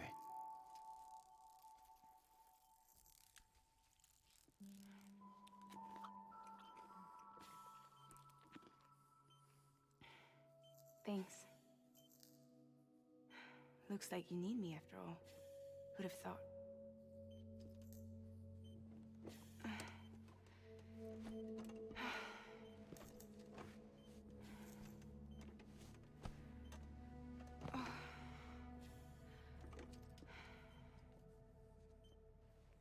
Anyway, clock's ticking. Am I right? Sam's here. The Great Deliverer. The only one who can reach Amelie's beach. You're in no condition to do this. It's not fair to you or Sam. In my own search for Amelie's beach, I have come to realize something extraordinary. If beaches were likened to a multiverse, hers would appear to exist on a higher plane than ours. I can walk the beaches of others, but hers is beyond my reach. It's invisible, inaccessible, even to fragile, I fear. Imagine it as a circulatory system, if you will. Each of our beaches is a single capillary. But Amelie's beach is the heart that pumps blood to the rest of us. Capillaries are subordinate to the greater whole. A whole governed by the heart, which gives direction, which dictates flow, which dictates everything, controls everything. Don't you see? She is in control. Oğlum dediği anda elektriklerin gitmesi. You may be able to travel against Şey gibi, the flow you goddamn and right. nature, but having done so, if she does not wish to let you go, if she wishes to keep you, she can. Fragile and Die Hardman broke free from her beach, didn't they? I don't think it was any different from what happened to you. I didn't get out because I wanted to. I was forced out, repatriated, if you will, by her. Forced out. Why? This is only a theory, but she wants you to go to her. That's her final wish, don't you think? So that's it, huh? Amelie's the EE, and this is her endgame. Just so we're clear, if I want to stop the last Stranding and come back in one piece, I need to go to her beach and talk her out of it. That about right? Correct. As cliche as it sounds, you're our only hope. Though quite frankly, I doubt even you can change her mind. If you can't make her see reason, you'll have to kill her. And if you kill her, You'll save the world, but you'll be stranded outside of it. Forever.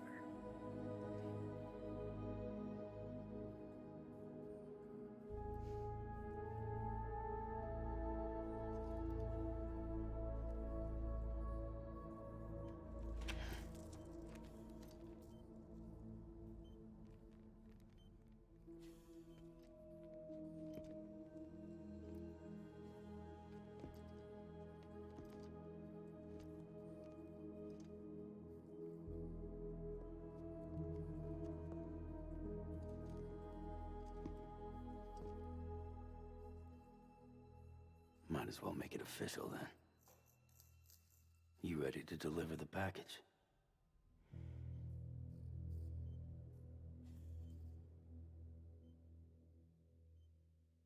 Aha da gidiyoruz. I'll talk to her. Maybe she'll listen. But with the shape the world's in, it'll only be delaying the inevitable. Still, if it buys us time to try and build something better, a new lease on life, at least for a little bit, well, I can think of one woman who made the most of a chance like that. Nothing lasts forever, not even the world. But we gotta keep it going as long as we can, right? Patch the holes, change the parts, all that. So we can say we had a good run, that we lived. Thought you didn't like having to handle things with care. 'Cause it was hard enough keeping my own shit together. Back when we met at the cave, the only thing I cared about was making it to the next sunrise. Sure as hell didn't care about America or the future. I was living a lie, hung up on past regrets. I was broken. But somewhere along the way, I started changing. Started meeting people that made me think that maybe it wasn't all bad. People that put their faith in tomorrow, and in me. That kept the lights on, and waited for hope to arrive. So I gotta deliver, for their sake. even if it means you never come back? Fucked if I do, fucked if I don't, right?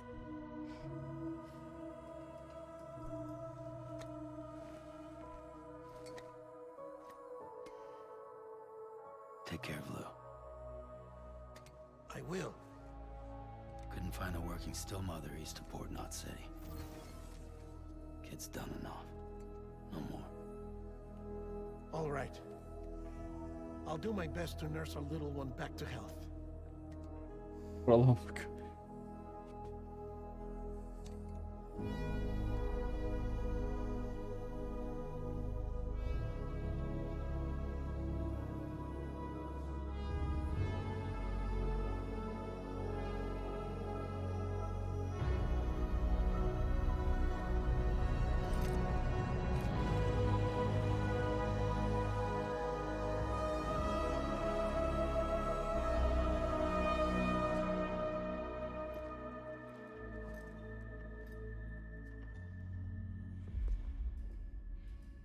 Okay, concentrate. Help me look for Emily.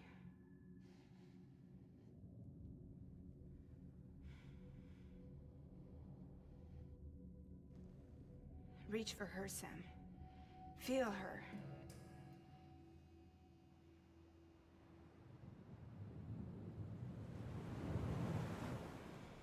I know you love her. You love her.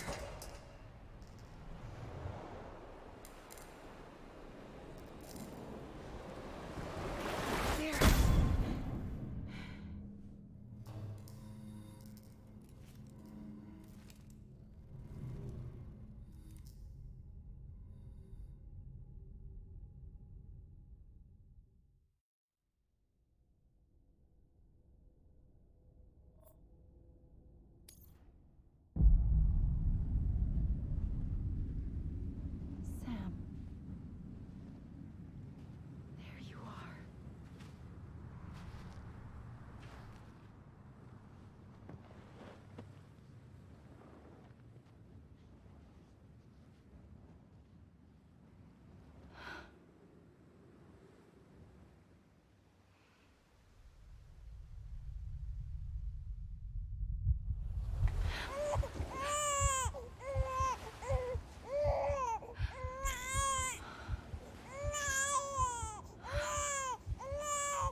Niye bebek olduk biz? You wanna go home? Let's go home. It's okay.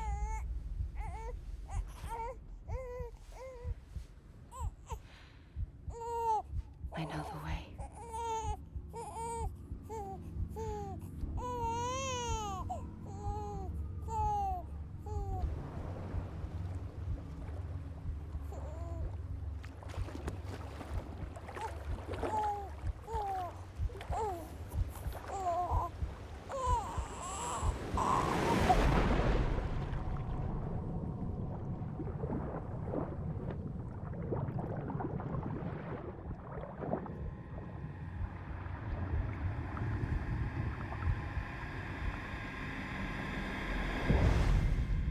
Aha, 13. bölüm.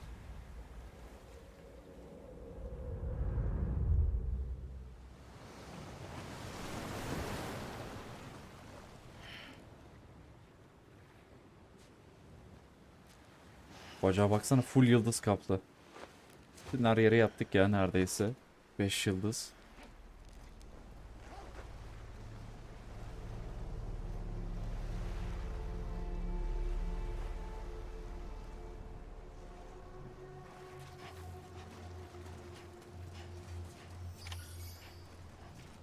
Buramı durdur.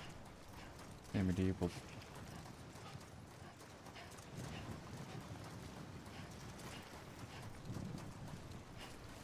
Sanki bir süre koşunca kendisi geliyordu diye hatırlıyorum da.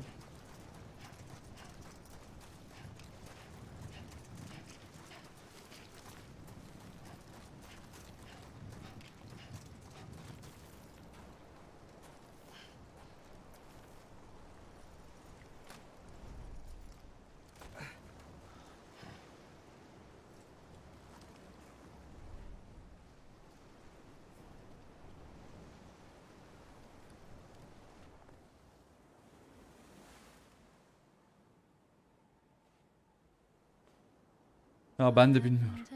Şu an dönüşmedik de.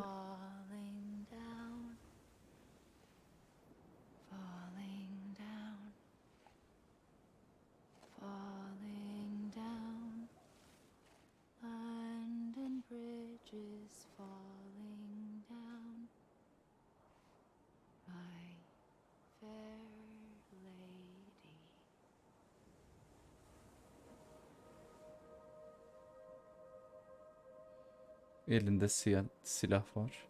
Kıyafeti değişmiş. Amelie? You're too late. What took you so long? Your voice. You still don't know who I am, do you? Who are you? Reklam mı girdi? Sam. I knew you'd come back.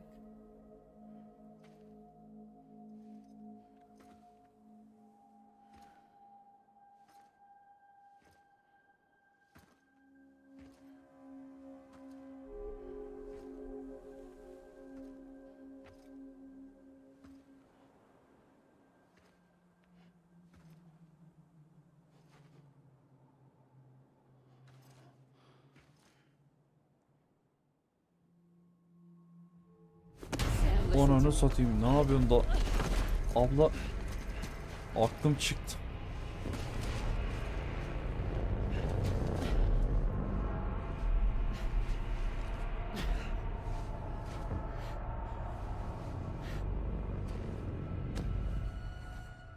I love you, Sam.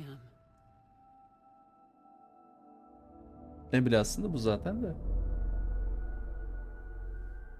I'll be waiting for you on the beach.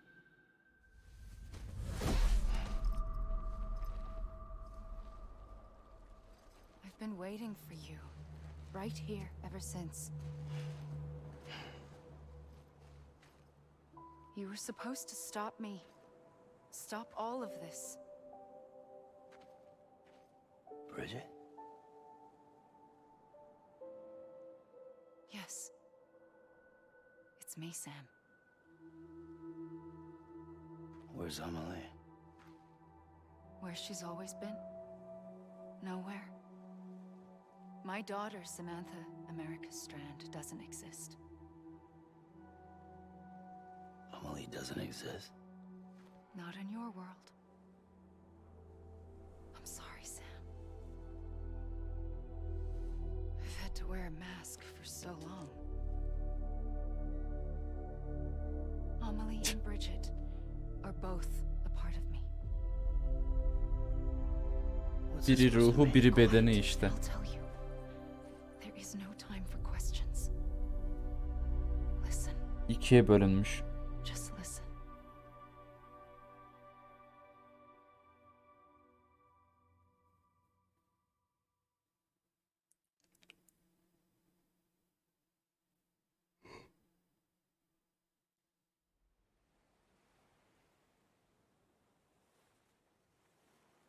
Do you understand, Sam? Amelie and Bridget, those are just names. What I am is an extinction entity. So, knowing what you know now, you have two choices.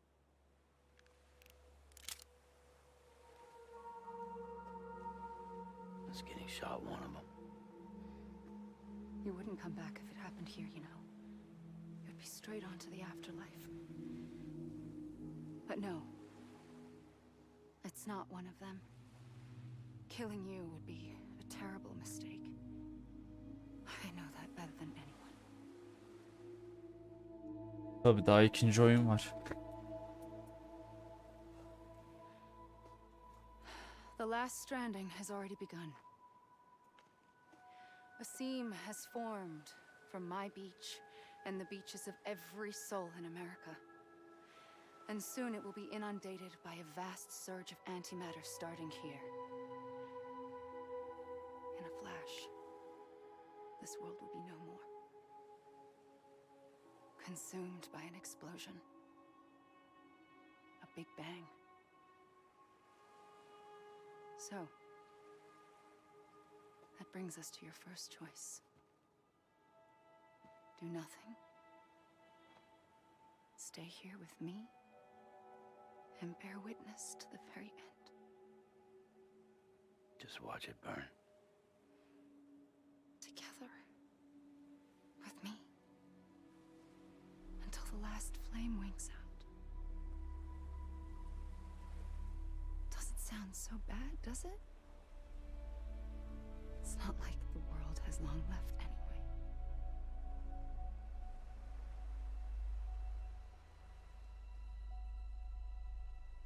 Then there's the second choice. In expanding the network, you brought people and their beaches together, integrating them into a greater whole. Like this Kipu. But in doing so, you also bound them to my beach. The very beach where I opened the gates to the other side. You can't stop what's coming. But if you cut me and my beach loose, perhaps you can stop it from spreading. You might just prevent the last stranding. And mankind will live to die another day. And it doesn't have to end here. But it does. The beach is doomed no matter what. One look ought to tell you that.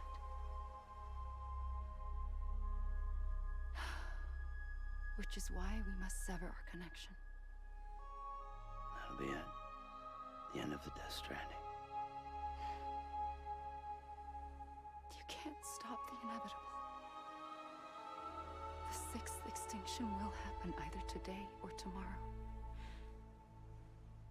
You can either end it with dignity, quick, clean, and in a flash, or you can struggle in vain, knowing full well Bunun what's ikinci waiting on oyununda the nasıl bir hikaye olacak ya? Çok merak ediyorum. Those are your choices.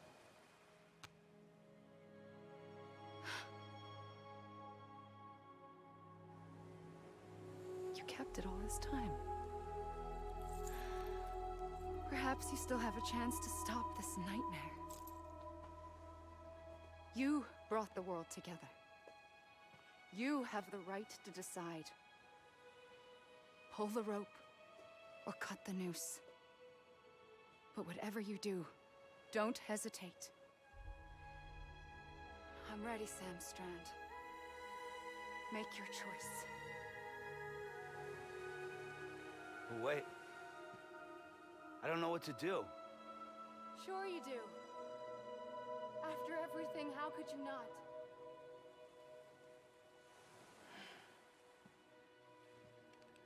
Bu arada daha önce bitirdiğim için biliyorum. Burada ateş ettiğimiz zaman kötü son. Burada sarılmamız gerekiyor yanına gidip. Öyle hatırlıyorum. Öyle değil miydi?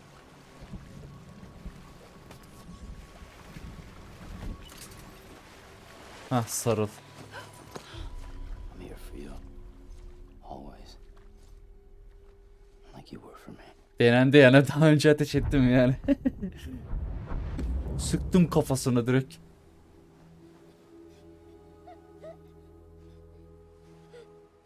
Sonra kötü sonla bitti.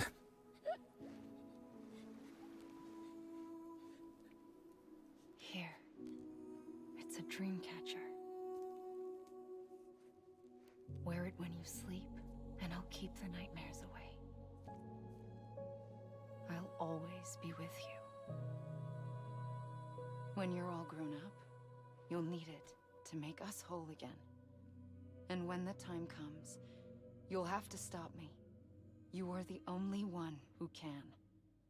Promise you'll remember. Sam, I'll be waiting for you on the beach.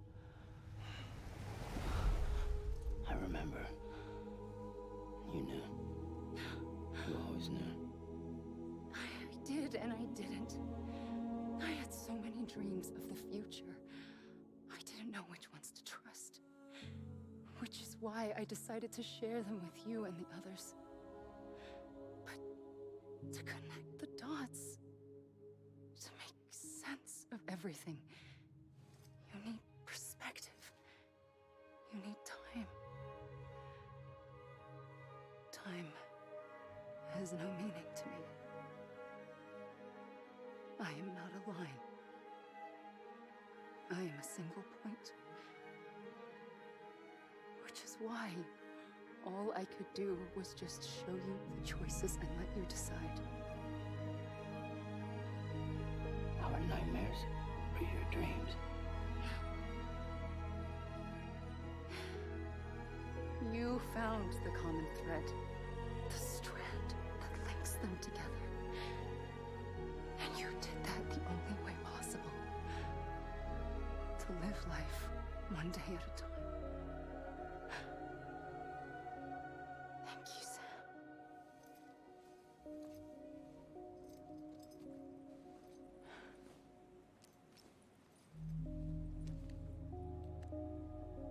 A gun won't help you here. But it still has a role to play.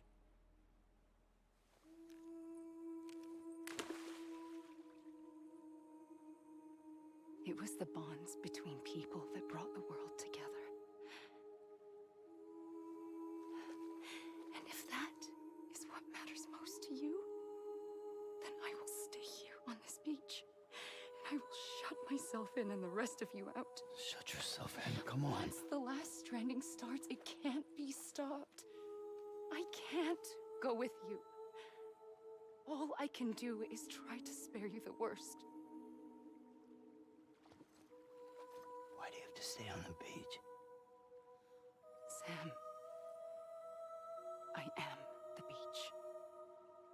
And I must stay here and ensure that the extinction happens. Even if it takes tens or hundreds of thousands of years. Alone? That's what an EE does. If I had just done my job, none of this would have happened. And I couldn't take it anymore. I got so tired of waiting, and I figured that no one would blame me if I just got it all over with. So, that's what I did. Sounds like hell.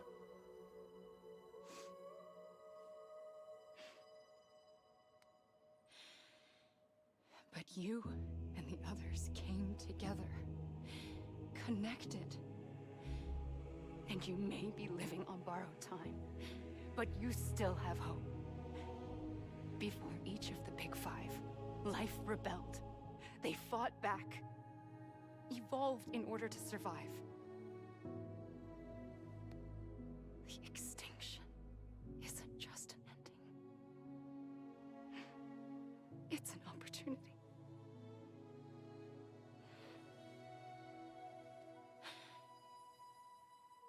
And if I have to pay the price for that, to be the sacrifice, then so be it.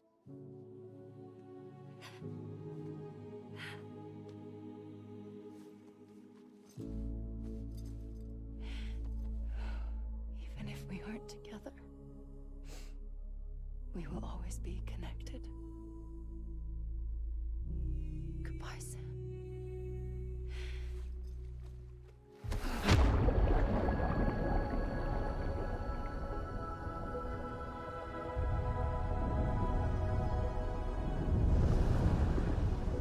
Orada şey dedi ya, tek başına mı dedi ya. Vay kadını ya.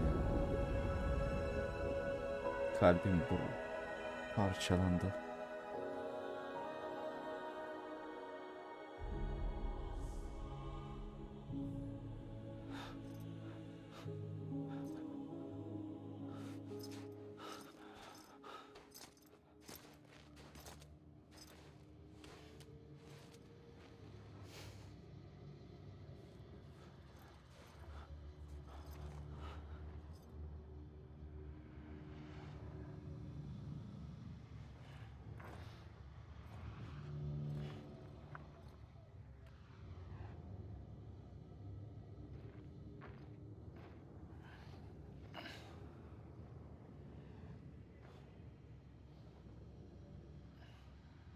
A gun won't help you here,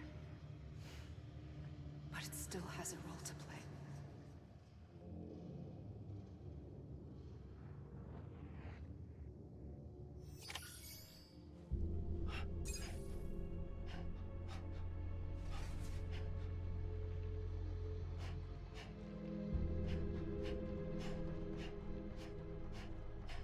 Suya mı gidiyorduk? Suya gitmiyorduk galiba. Yine dümdüz koşuyorduk galiba. Ha, Norman Reedus.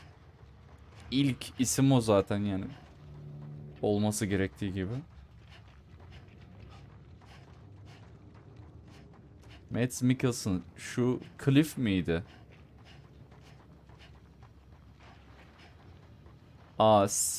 Sia'yı biliyorum.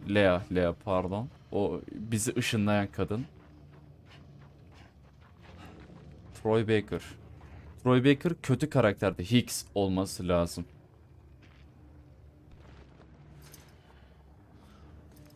Margaret.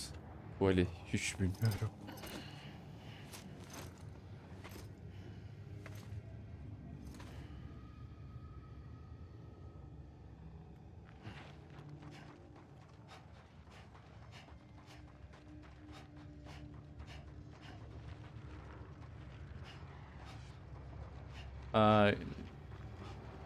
Gule Tarantino o hani şey vardı ya, hafif göbekli. Özel teşekkürlerini sunuyorlar.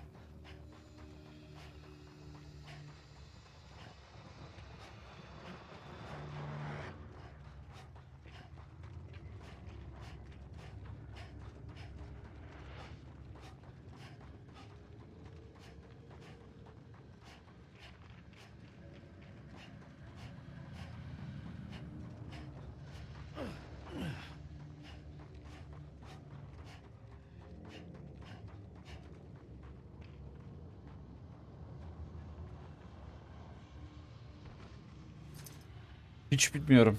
Hiç bilmiyorum. Hatırlayamadım. Koşmaya devam ediyoruz da doğru mu yapıyorum burada şu an? Yoksa suya mı gireceğim? Doğru yöne mi koşuyorum onu da bilmiyorum. Aa tamam, yine yoruldu. Tamam herhalde. Şimdi hikaye girecek diye tahmin ediyorum. Quiet, and I'll tell you. There is no time for questions. When you were young, you used to have bad dreams. You cried about them all the time. The truth is, those weren't your dreams. They were mine.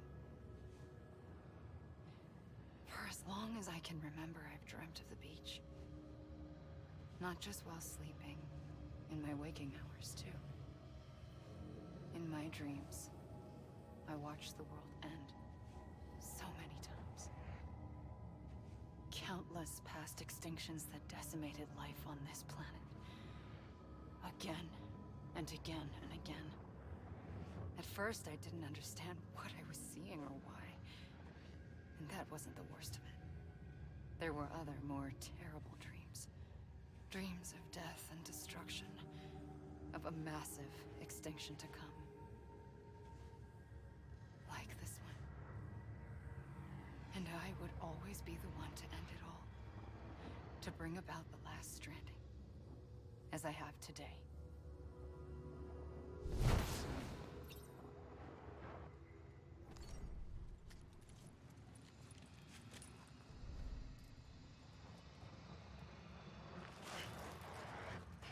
Hideo Kojima. Original Story Game Design.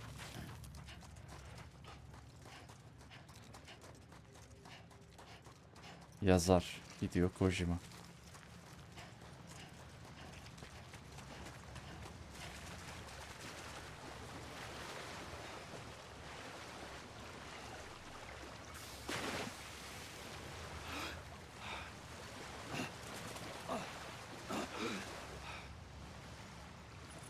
Sudan değil mi? Sudan mı gidiyoruz diye baktım da. Koşmaya devam et ya sen.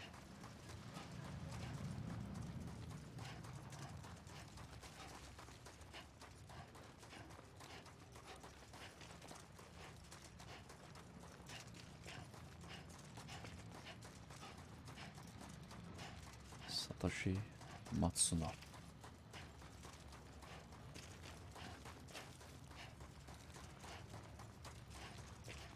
Kaç yıl oluyor? Galiba ilk oyun üstünden bir 5 yıl mı geçmiş oluyor? 4 ya da 5 yıl geçmiş oluyor. İkinci oyun çıkacak ya. Bu yıl mı çıkıyordu, seneye mi hatırlamıyorum onu. Galiba 2025 ya. 2025'tir herhalde. Bir bakacağım. Bir bakayım, hatta şimdi bakayım.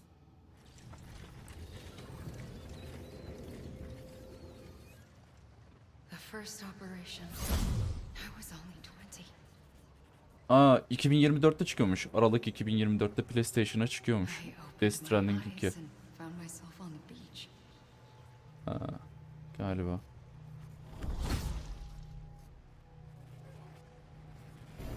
But the moment I came round, I was back in the hospital. 2025 galiba ya. I was split across two worlds.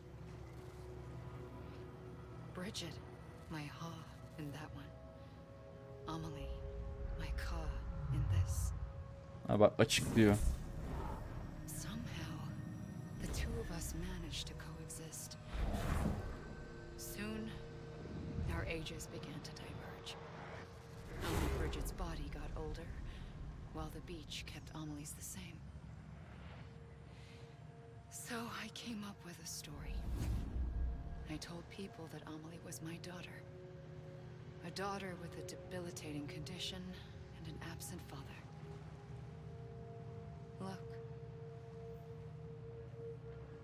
Amelie. I am live. Is French for soul. Ha yok. O tarz bir şey. A soul that's alive. Live İngilizce'deki aynen. There was no Amelie. Only me and the beach. I thought it was a curse in the beginning. But later, I started thinking, maybe I can use this. I tried to find out more about the beach. Because understanding the beach had to be the key to interpreting my visions of the future.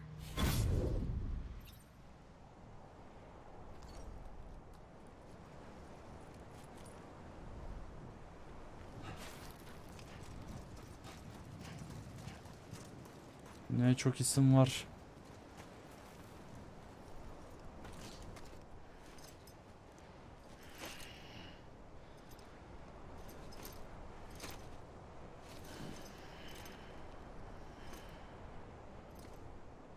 Bütün isimleri görene kadar koşturacağım mı ya bizi?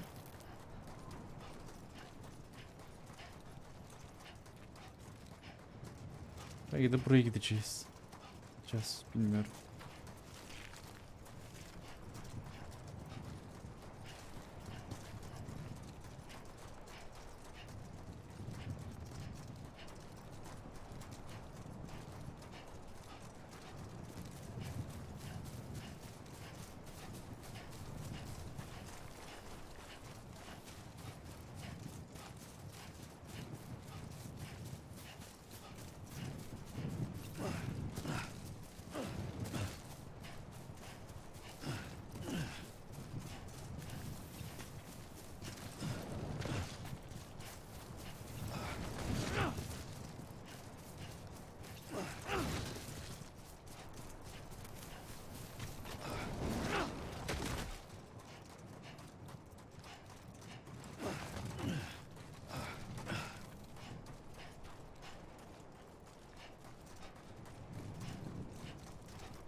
I realized the beach was connected to the world of the dead, which meant that somewhere out beyond it were the memories of time itself, including those of every organism that had ever lived.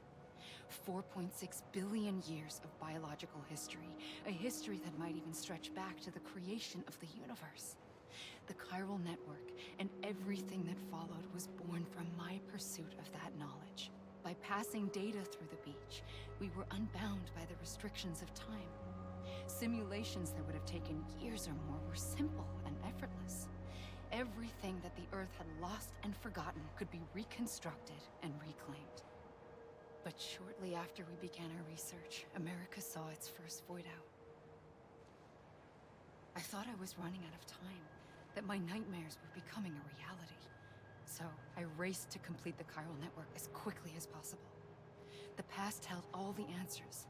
If only I could find a way to piece them together. A network that bridged our world and the beach. That might do it, I believed.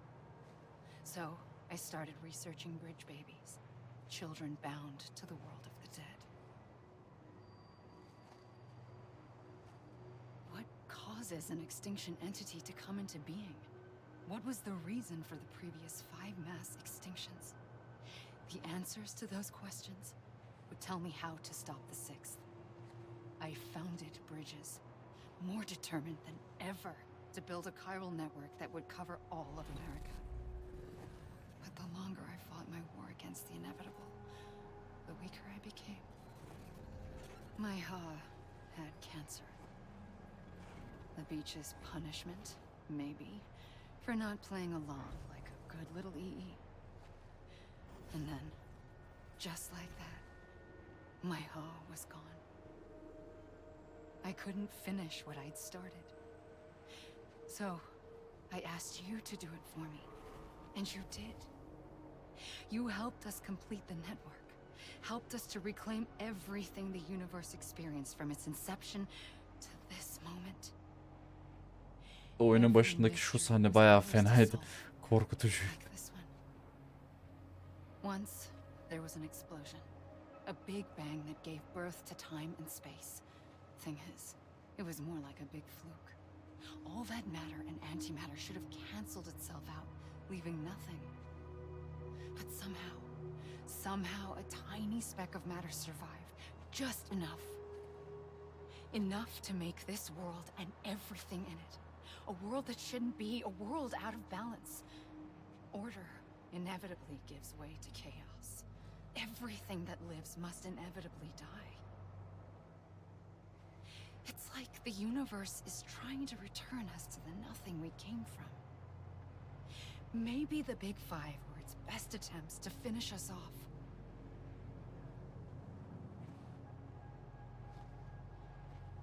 But somehow, life always managed to survive just enough.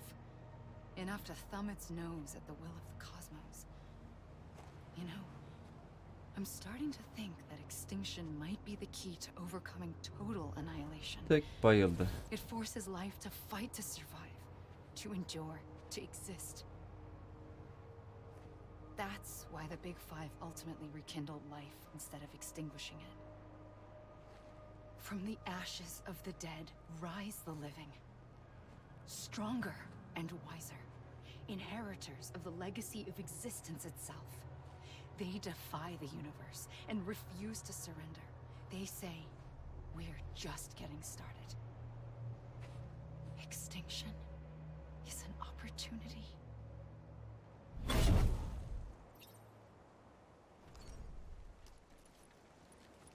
Yine koşacağız.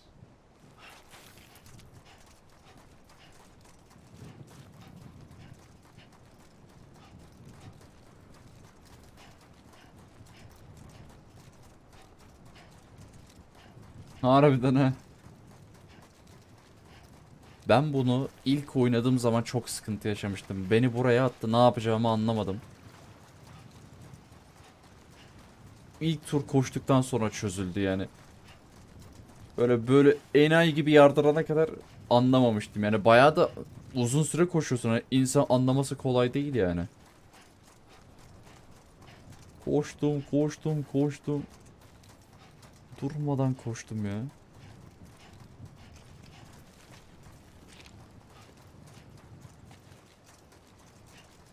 Ne isim saydı ya.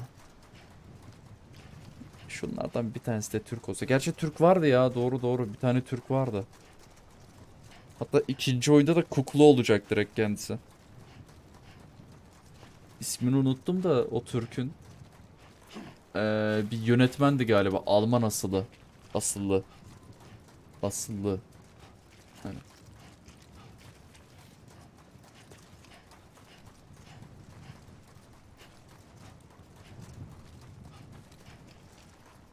Heh, şükür yoruldu.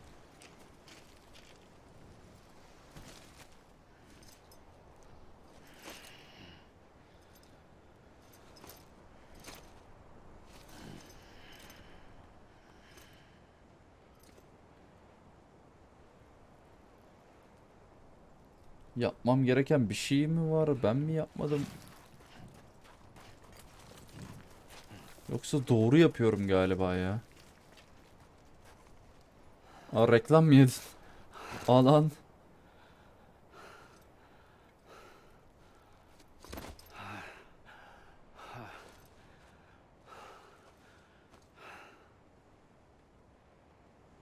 Bitse de uyusam artık. I pulled the trigger twice that day. I knew at once I'd made a mistake. I found your beach and looked everywhere for you. Sam. There you are. Demiştim ya, biz normalde o gün öldük. Tetiği çekince. Orada bize hayat verdi. Normalde biz şeyin çocuğuyuz. O ıslık çalan var ya, onun oğluyuz biz.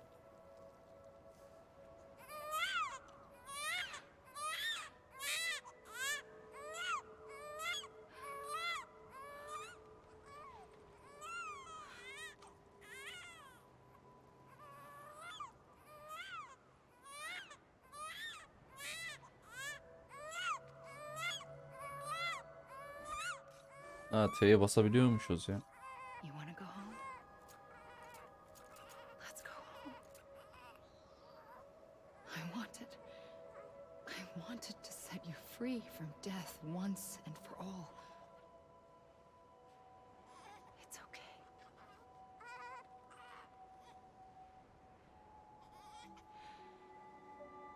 I know the way.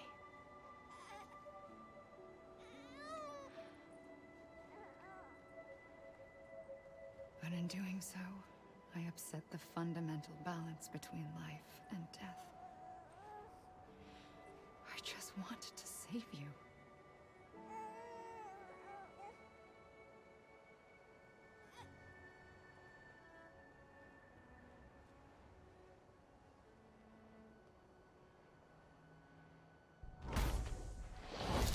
I am an extinction entity.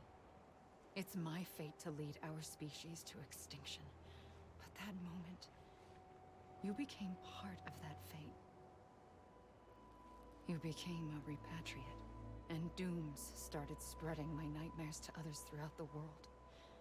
It was me that got you and everyone with dooms into this. Yordu lan.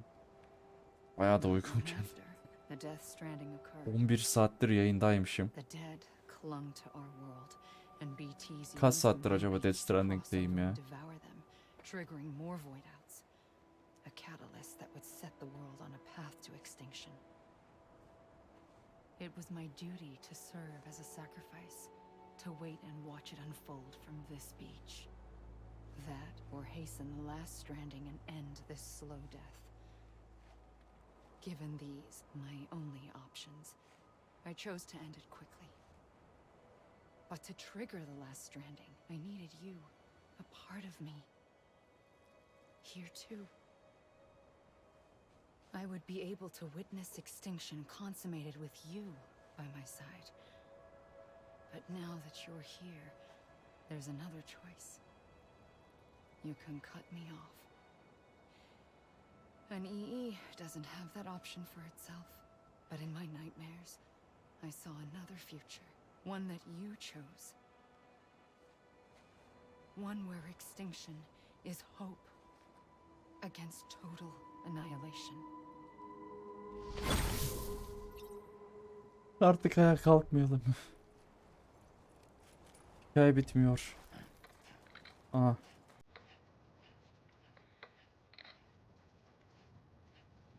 Böyle bitmiyor diye hatırlıyorum ya sanki. Böyle mi bitiyor? Yoksa birazcık daha kaldı değil mi?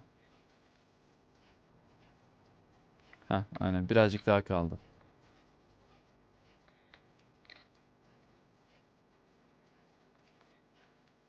Fragile'ı seslendiren Leah. Clifford'u seslendiren Mads Mikkelsen. Zaten sıralama aynı. Hicks 4. sırada. Mama 5'miş. Hartman. Deadman. Hartman.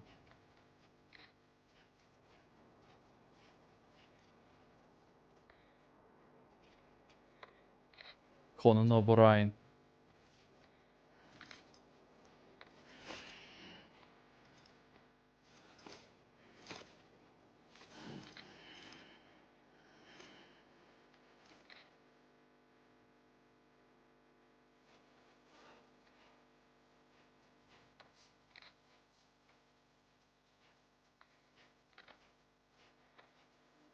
Hunter Kojima mı? Motion Capture. Hunter'ı kendisi yapmış. Ha. Hideo Kojima kendi canlandırmış. Motion Capture'da yazıyordu. Olaya bak. Hunter dedi herhalde şu aslan gibi yaratıklar var ya. O olması lazım. Emin değilim. Special. Özel teşekkürler de Kanala Brian var zaten. Hirokazu Hamamura.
Bir yere gitmem gerekmiyor değil mi ya?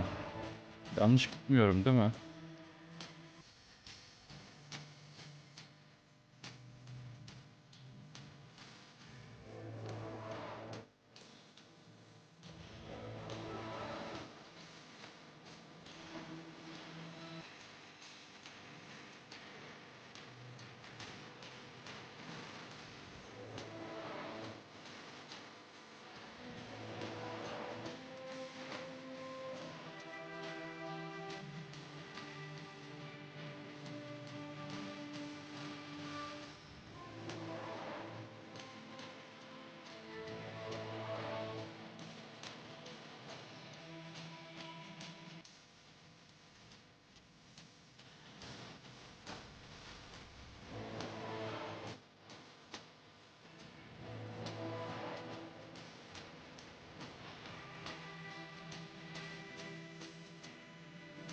Hadi bakalım, az kaldı. Herhalde.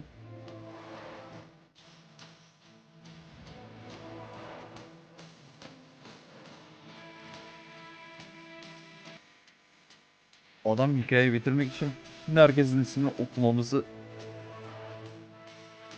zorunlu kılmış ya. Kojima Reis.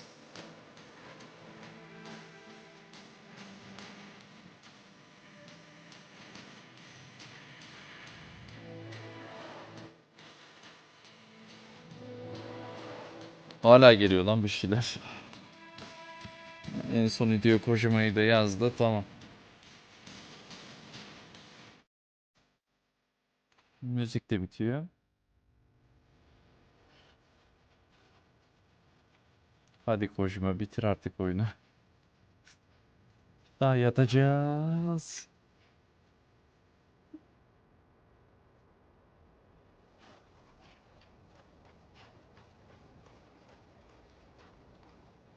Ha.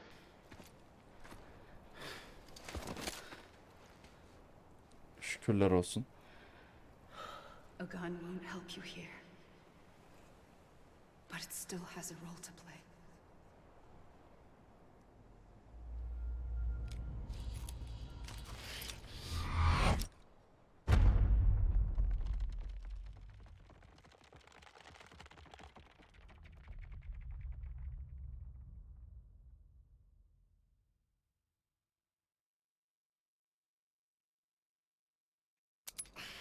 Oh.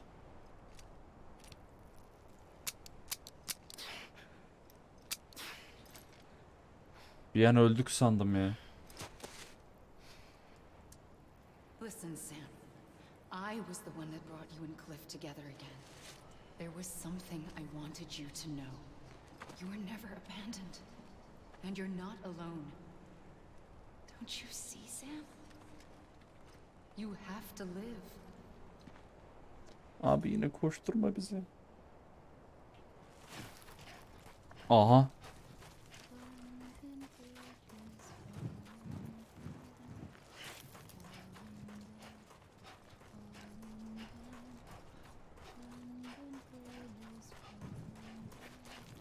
Ses de zaten buradan geliyor.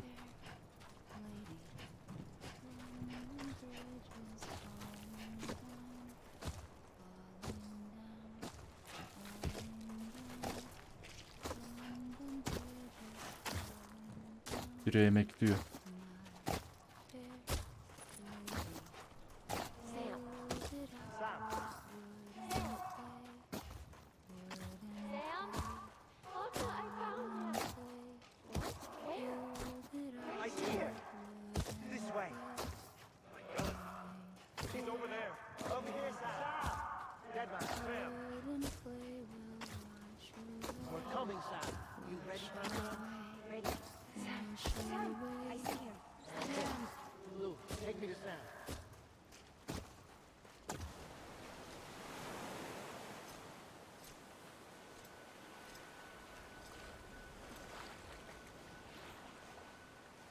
Don't give up.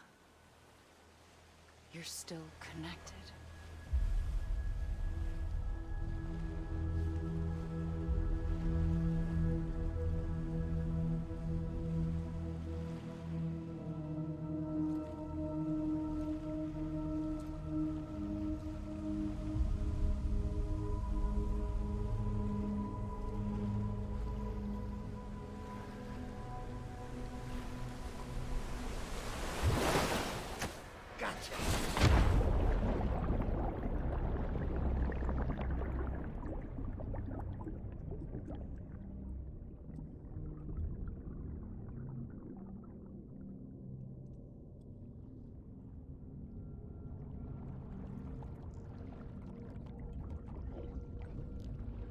Bundan 2 saat önce Tutku'ya dedim ki 1 saat kaldı demiştim. 2,5 saat önce de olabilir.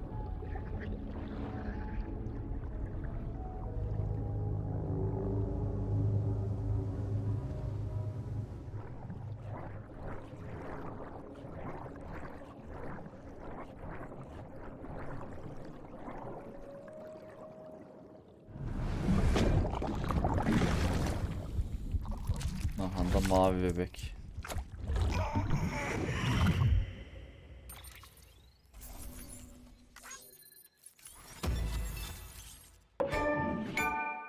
Teşekkürler, sen başarımı aldık.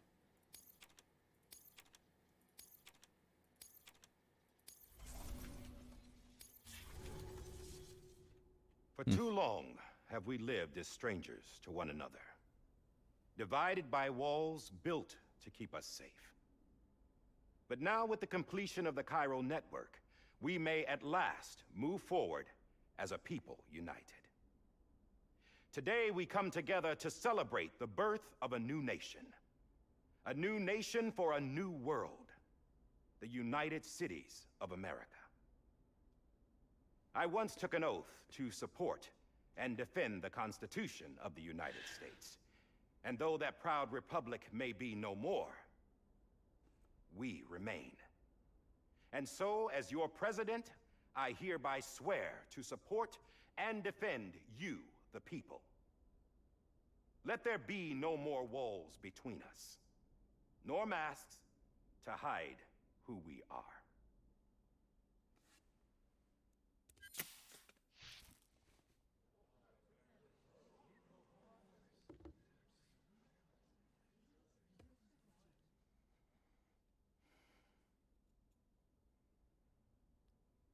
Let there be a new America. An America where we can face one another, where we can speak our minds and open our hearts. The old ways die hard, but I believe, my fellow Americans, that we have the strength and the courage to rise above our past and embrace our future.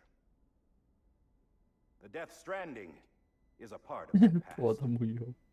An enduring Kalp shadow, sorunu var ya buna. a constant 21 dakikada of what could have been. 7 miydi? Öyle bir şeydi. That we stand here today is 21 dakikada testament 3. not 3 to the olması greatness lazım. of any one individual, but to our capacity to come together, to the bonds between us, to our collective greatness. All things must come to an end, ourselves included. But as long as we savor each moment, find joy in the promise of tomorrow, embrace hope, and reject despair, we will endure.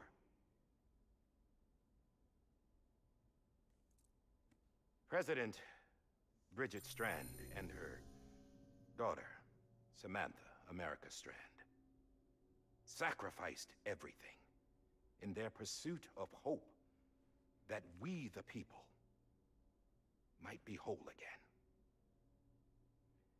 That they are not here today to see the fruits of their labor fills us all with a profound sadness. But we find comfort in the knowledge that their memories will live on in the Cairo network and in our hearts. We will always remain connected.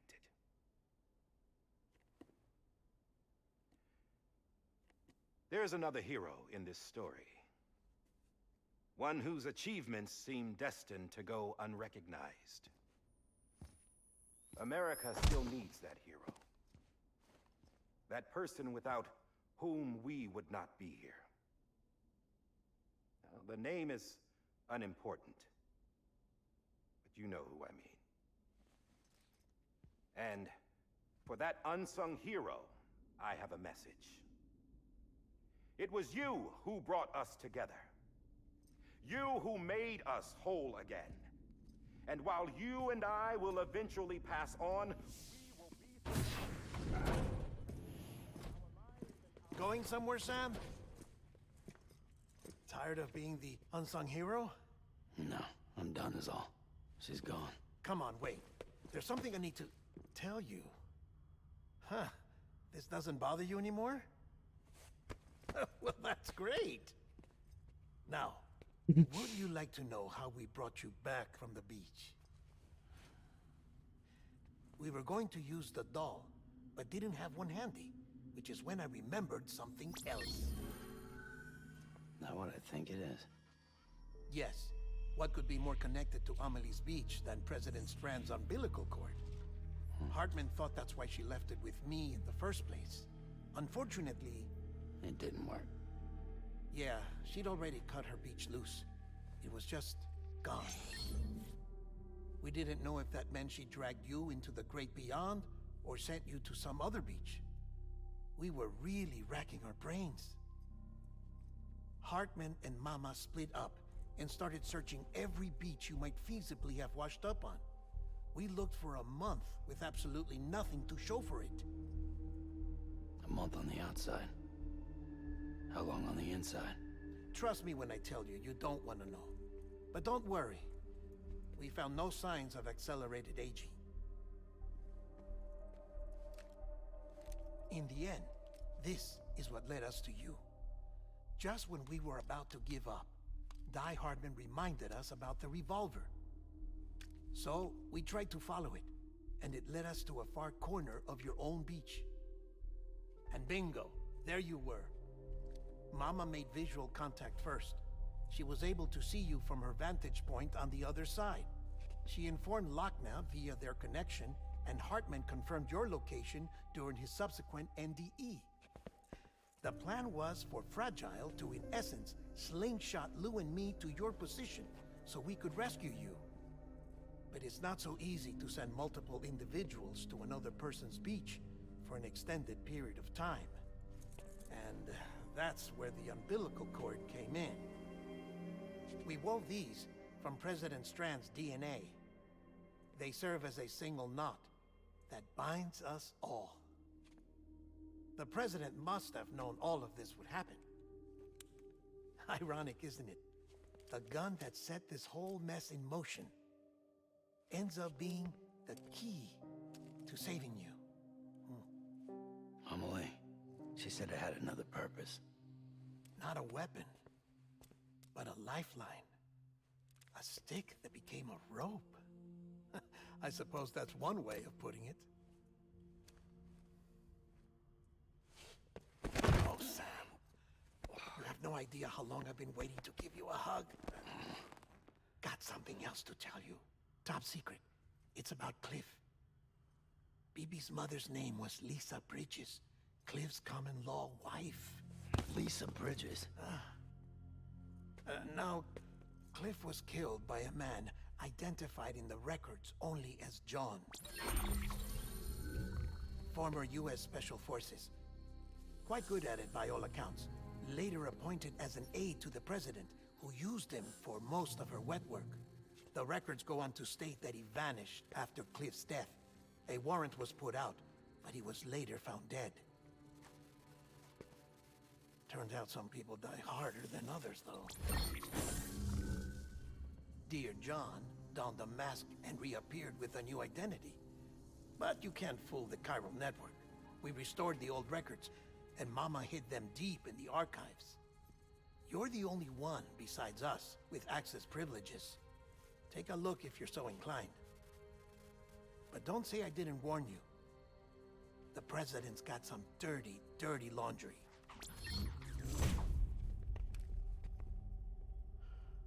I don't trust him, but I'll work with him if that's what it takes. We'll talk later.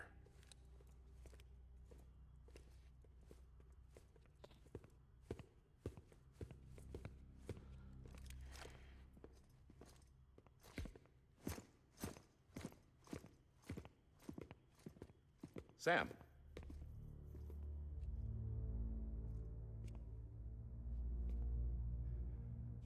I don't expect you to forgive me. But would you hear me out? I killed Captain Clifford Unger. would tell you I did it for America. For love of country. But I didn't. I did it for her. Because I loved her with all my heart. She was everything to me. Everything. Now, I'm not trying to make excuses. I just want you to know that not a day's gone by when I haven't thought about it. Time didn't help. Or the mask. Please, let me finish.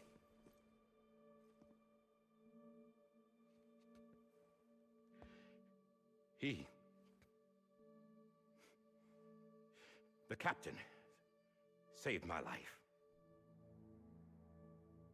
You know why they call me Die Hardman. Because he wouldn't let me die. He brought my sorry ass back home every time. And I loved him as much as I loved her.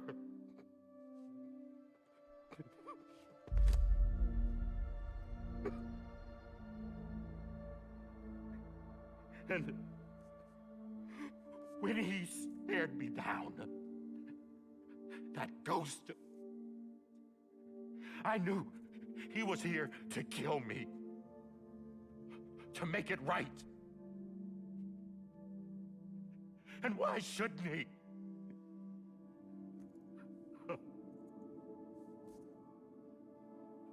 Why didn't he? He couldn't save his kid, his baby. And that's what brought him back.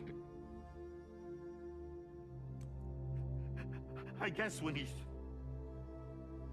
saw I was trying to do my part for America,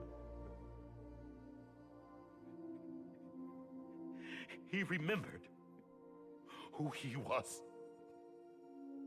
And he forgave me. God! But I don't deserve it, God damn it! There is no atoning for what I've done. God!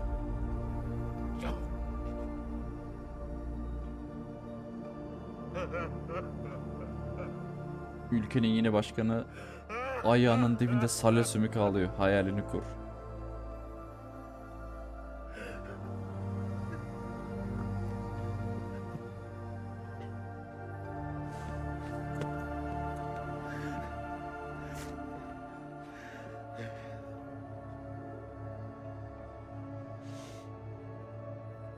But maybe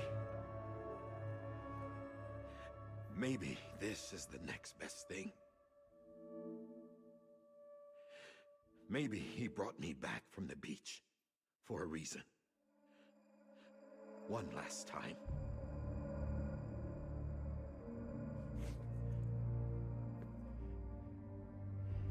He wanted me to do this.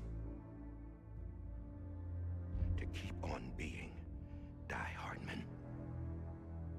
No. He didn't. Nobody wants a president who acts like they're immortal.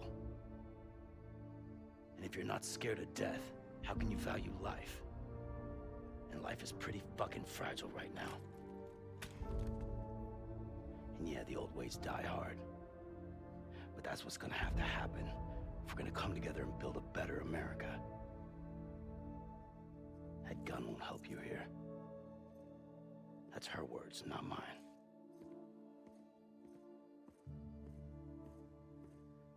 Kendini mi öldürecek la? İntihar mı ettirecek? Thank you, Sam.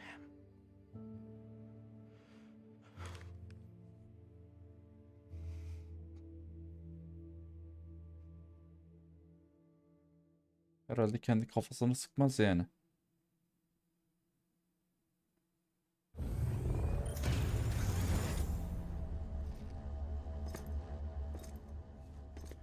Sam. Been waiting for you. Lou? Dead? Poor thing was never truly alive. Not in this world, at least.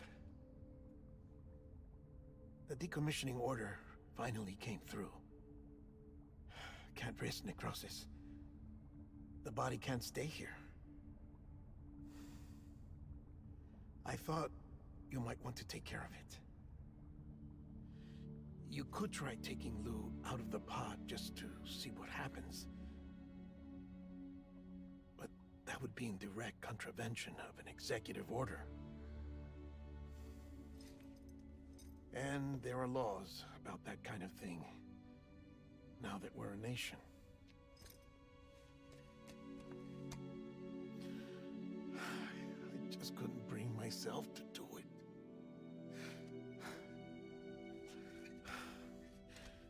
But if the alternative is defying the president, I can't do that either. Not me. All right. I'll go to the incinerator.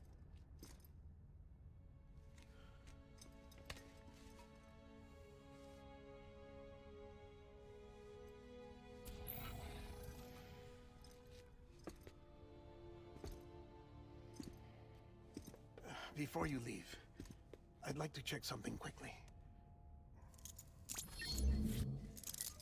I just took your cufflinks offline.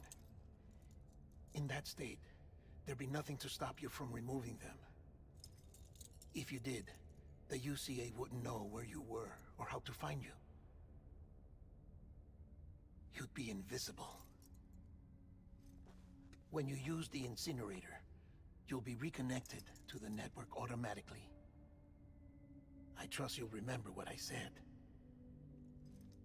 Right, absolutely.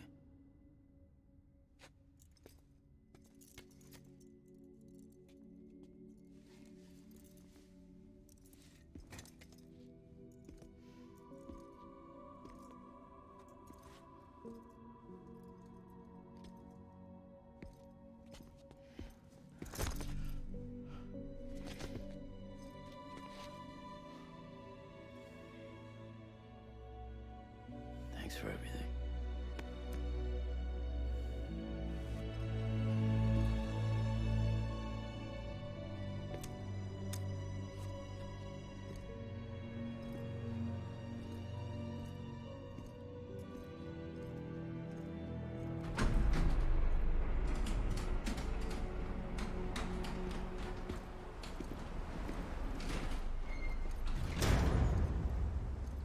Aa, Fragile'in saçı ikinci oyunda bu şekilde.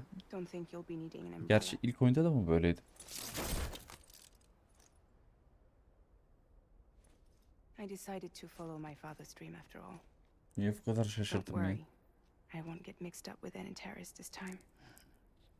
UCA's got my back. We're the first private delivery company to get the official approval. Sounds like you're moving up in the world.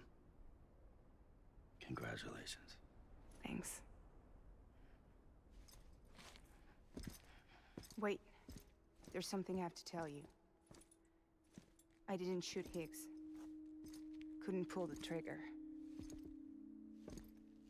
So I let him choose. Death or eternal solitude on the beach. Fair enough. You never did like breaking things. That's right. I find and fix what's broken. And reconnect. I'm fragile. But not that fragile. Wanna come work for me? Could use a man like you. The world's still broken. Same as before. What isn't? But we're still here. We're still chugging along. Not everyone. Not me. Come on. You put America back together, didn't you? Doesn't mean there's a place for me. I've got no ties to anyone or anything. I might as well be dead. I felt like that when we first met in the cave. I still do. Don't act like you're the same person. You've learned how to touch, to feel. You've connected with people. With us. Everything I touch, I lose.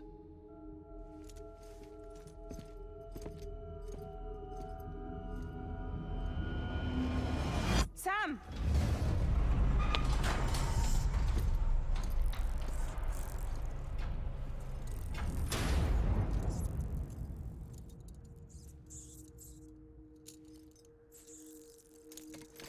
Yemedi bile. Come on, Lou. One last delivery.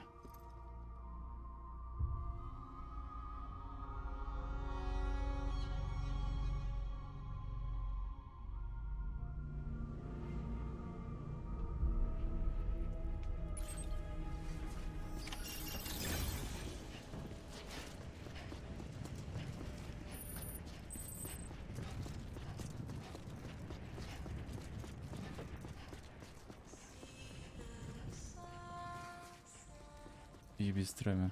Yazan. Aga ve ilk defa duyuyoruz bu müziği sesli olarak. Yani genelde nakaratı sadece ıslık olarak duyuyorduk.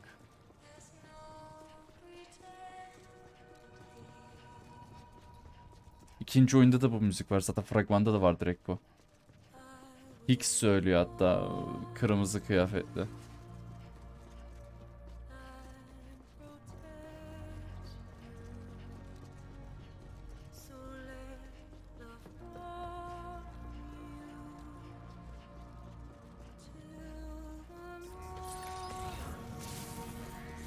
Lan duvarlar kendi kendine.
guess we're here. You still with me, Lou? Poor thing was never truly alive. Not in this world, at least. Thanks for everything. Child's special. One of a kind. A BB candidate. Either that, or A sacrifice.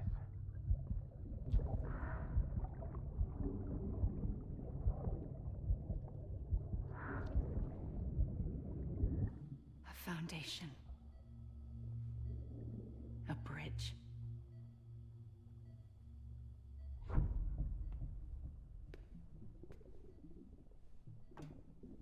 Brought you an astronaut. Mankind can go anywhere, even outer space. You'll be out of there in no time. And the second all this is over, I'm gonna take you wherever you wanna go.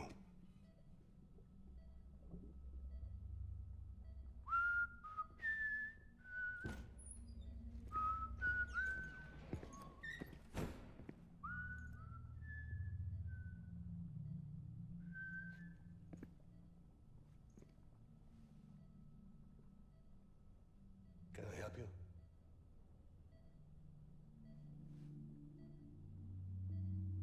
Holy shit. John, is that you? Captain, what are you doing here? My wife's checked in. They don't want a repeat of last year. The void out in Manhattan.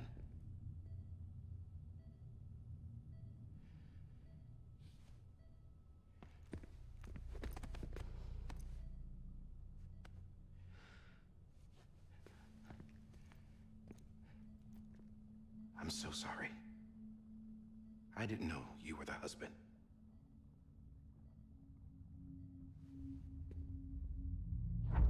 This isn't what we agreed on. You said you'd do everything in your power to save BB. We are. But we cannot release your son just yet. Believe me when I tell you it's for the best. This is a woman in a mask who's done nothing but lie to me. I have a duty to protect our country. Lies are an unfortunate necessity.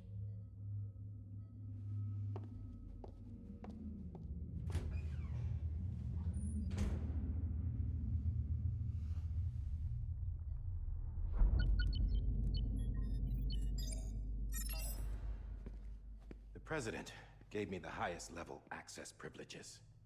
I've used them to manipulate the security system. We have 5 minutes before it resets, sir. 5 minutes to talk. Off the record.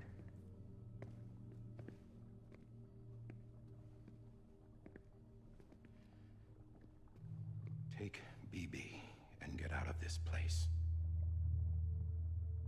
There's nothing I can do for your wife. I'm sorry.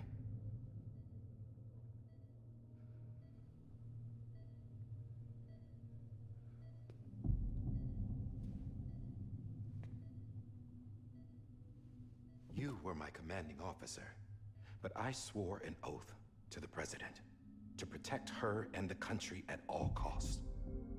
Now, if she orders me to do something, I have to do it. I have to. But I served under you first. And your family doesn't deserve this. Any of this. Why are you helping me? If they catch you. Because you saved my life, sir. Again and again.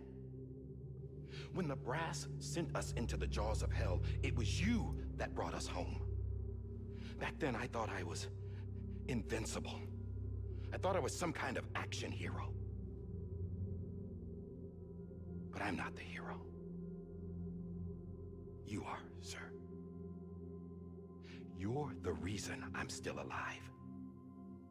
And it's past time I paid that debt.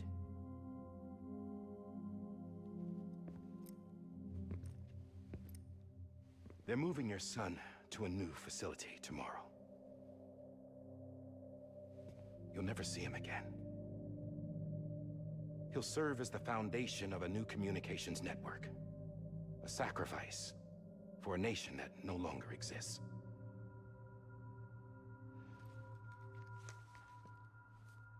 I wrote down everything you need to know. It was the only way to keep it off the system.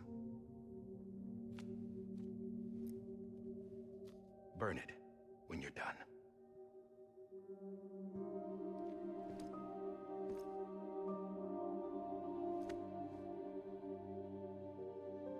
The rest is up to you, sir.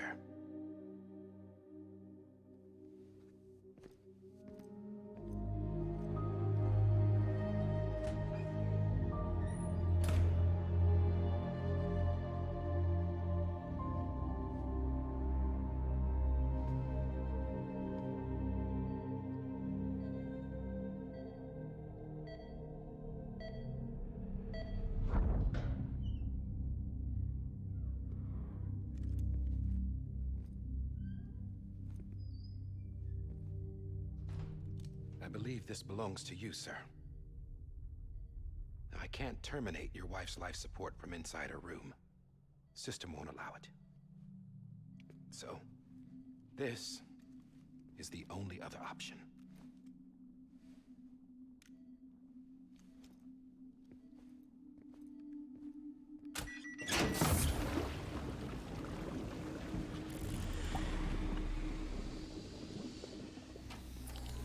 An alarm is set to go off if she flatlines.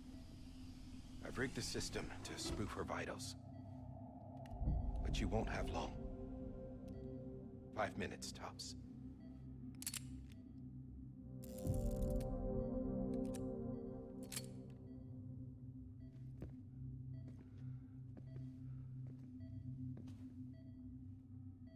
Don't hesitate, sir.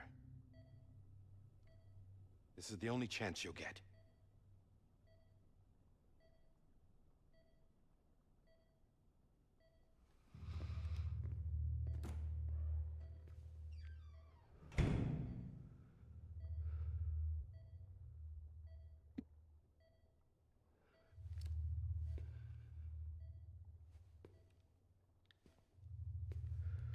Bir yayındayım.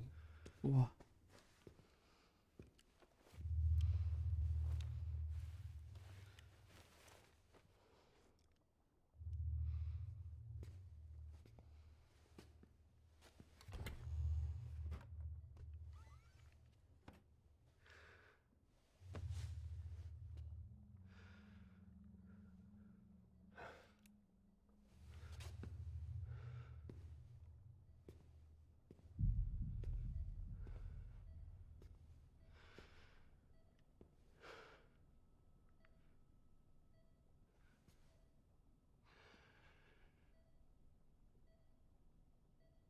I'm sorry, Lisa.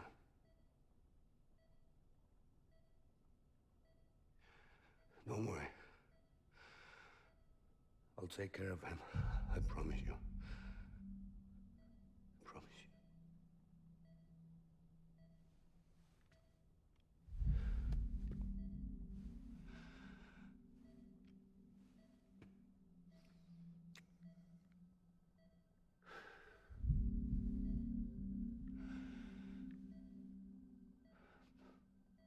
My animal, Lisa.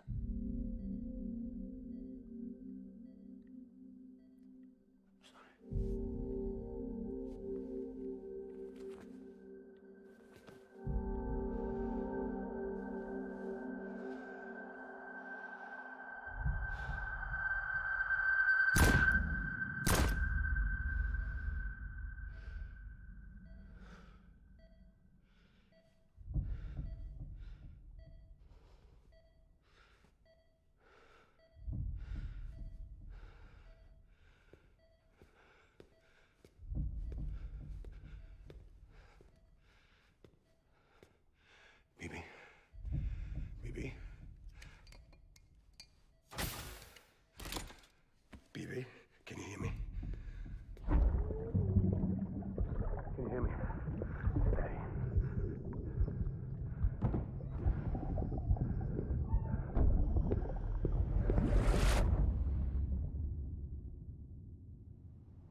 just took your cufflinks offline. In that state, there'd be nothing to stop you from removing them. If you did, the UCA wouldn't know where you were or how to find you. You'd be invisible. When you use the incinerator, you'll be reconnected to the network automatically. You could try taking Lou out of the pod just to see what happens. But that would be in direct contravention of an executive order.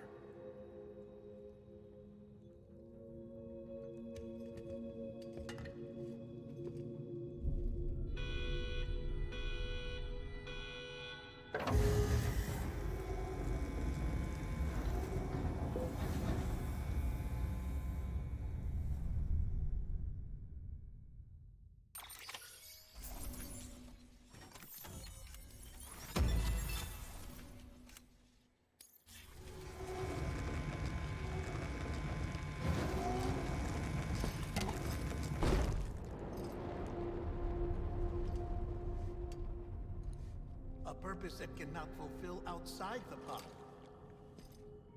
There is a 70% risk of catastrophic failure simply in removing it.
Freeze! Hey, put it down! Drop it! Put it down! Back off. Back off! Get up! Don't do it! I'll handle this.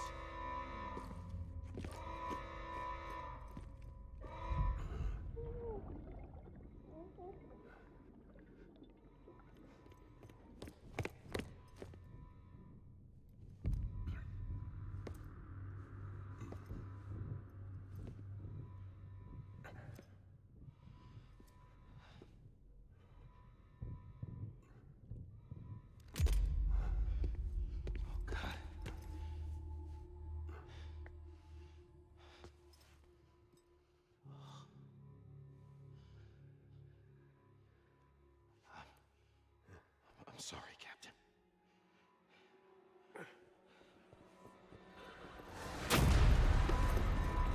Don't! You got it!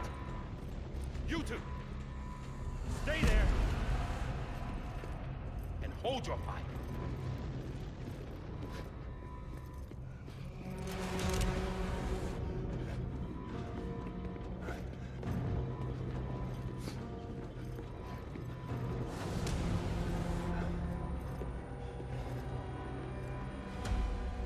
Thanks for trying, John. Stop! Step aside, sir, or we'll be forced to open fire. It's a dead end. He's trapped. Security will take it from here.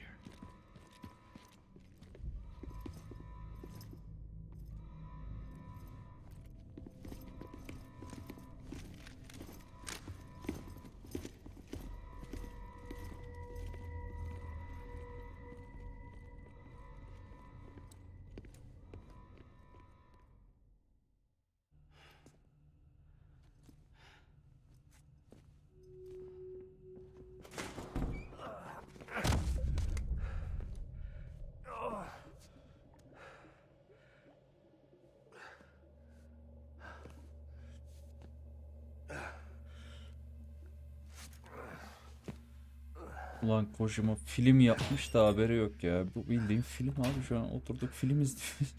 Son 2 saattir.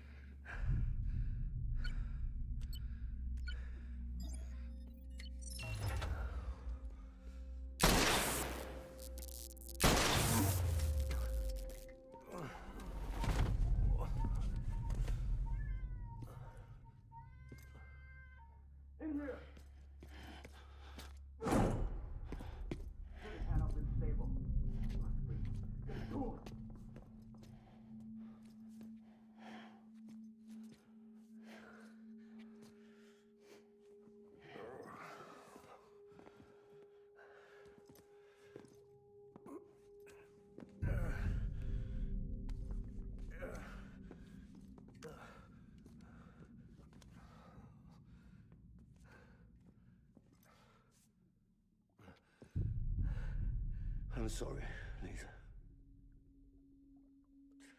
I screwed it up. I've ruined everything.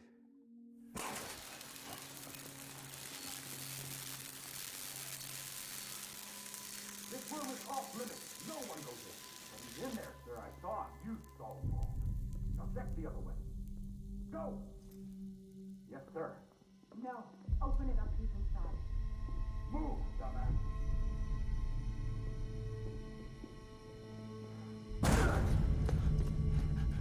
BB.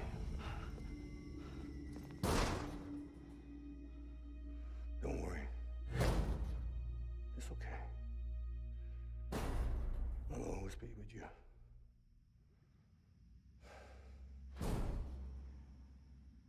See the sunset. The day is ending. Let that yawn out. There's no pretending.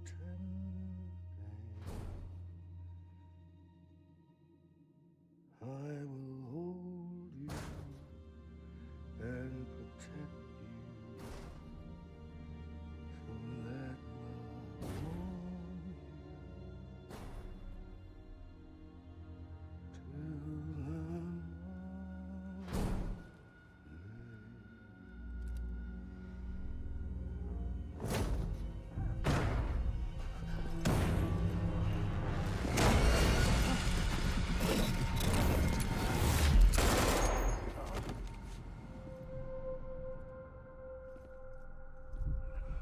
Direkt imha ettiler adamı.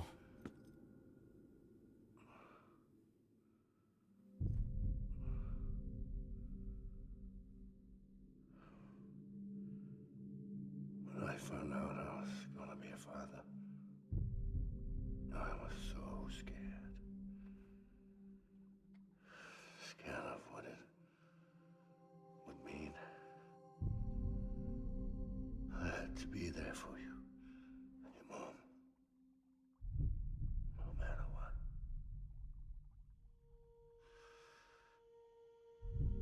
I couldn't just go off and get myself killed anymore.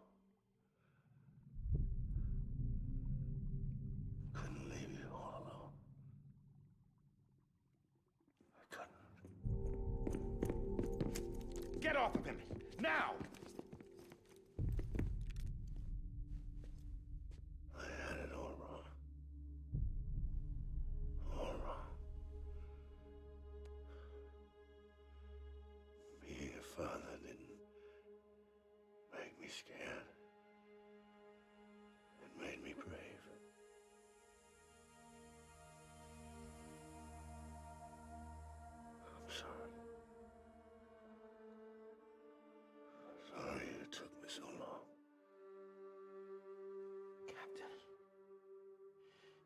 Look at you.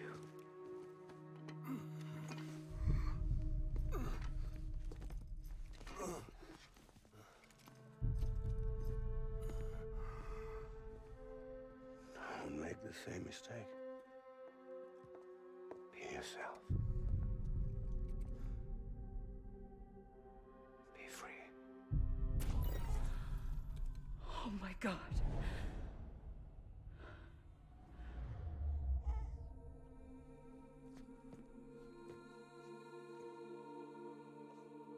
Captain, I need you to hand it over. Shoot him, John. Let it go. Please. Shoot him! I gave you an order. Shoot him! You told me your name was Sam Porter.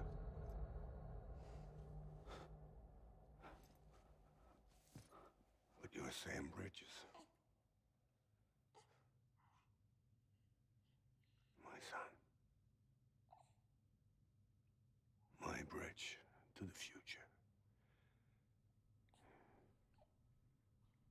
Without you, I was just like any other Cliff. A dead end. No way forward. Nothing but an obstacle. Looking on at the world people like you were trying to build.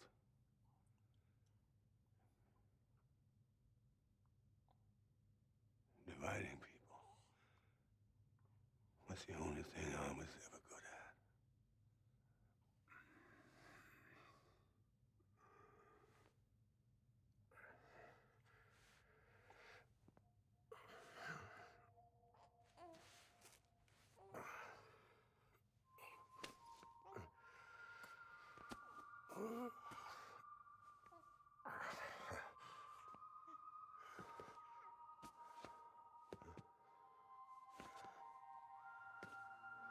But not you, Sam.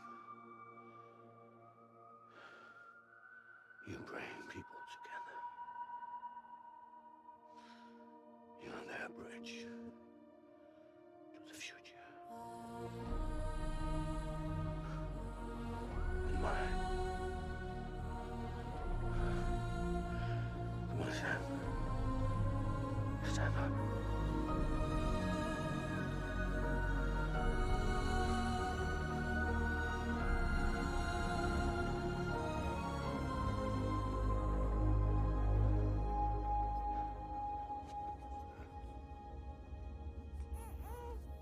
Is this me?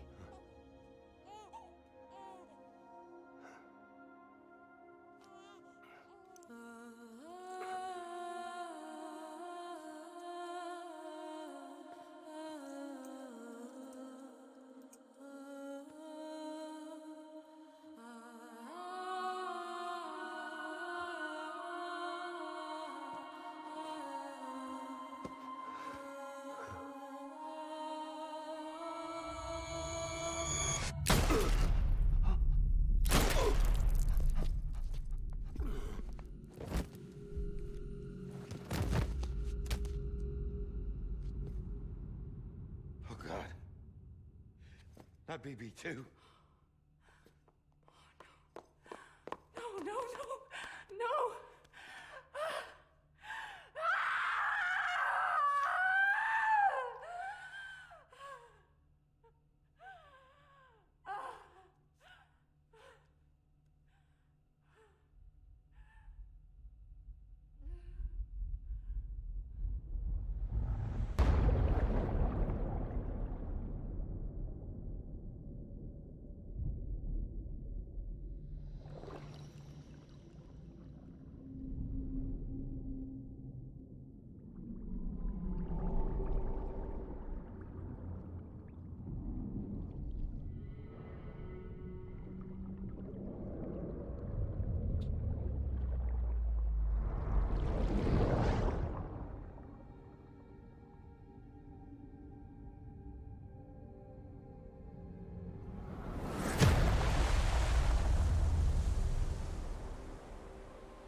his days as a BB are over, now that his connection to the other side has been severed. It was me who cut the cord. So yes. A deathless repatriate in the world of the living. Should we decommission him?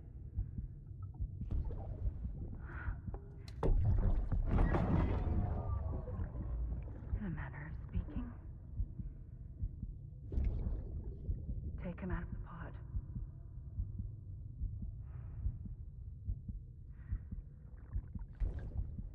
I'll raise him as my own. Come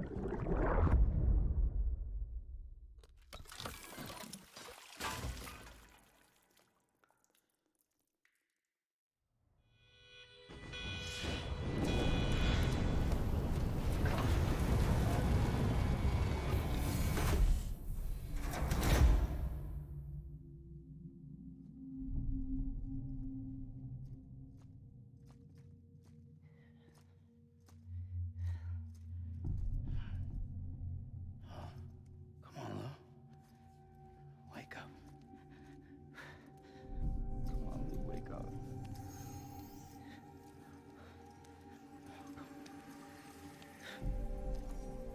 Come on, Lou.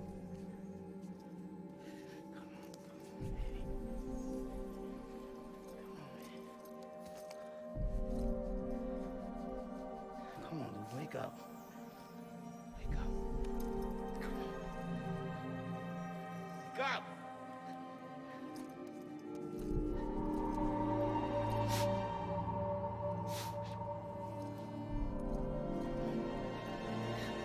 Wake up.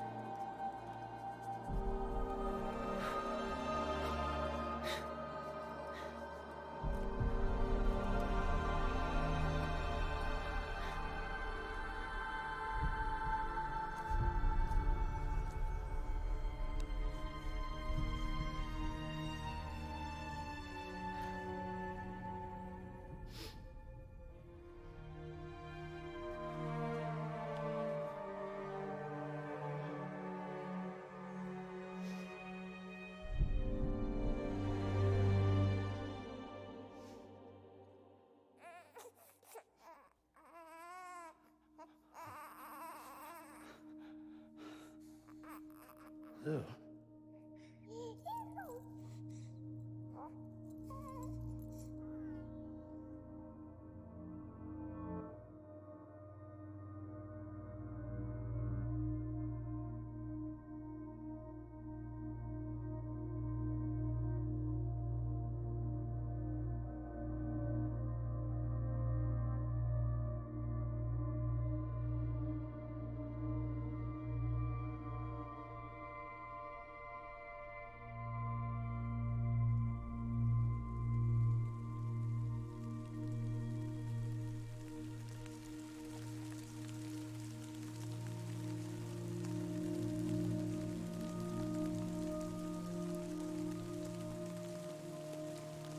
Ne, yağmur bizi yaşlandırmıyor mu ya?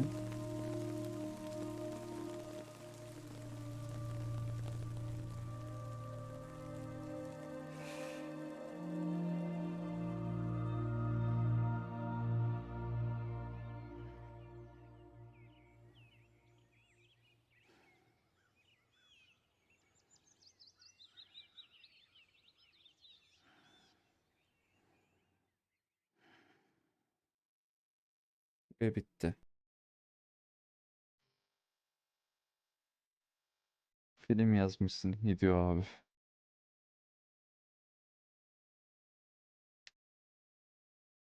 Bu kadar uzun süreceğini bilseydim yarın bitirirdim ya. 12 saati geçti yayın. Belki saat 6 oldu. 6:30 oldu.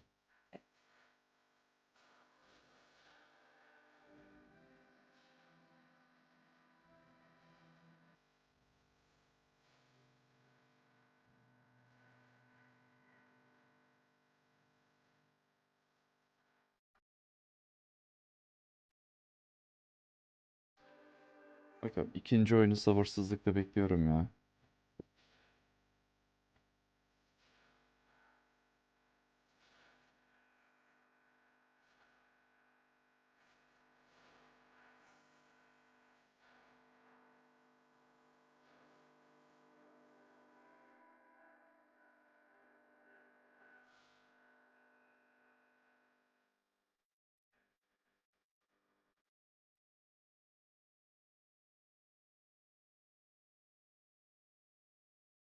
Kafi arkadaşlar. Kendinize çok iyi bakın. Hoşça kalın.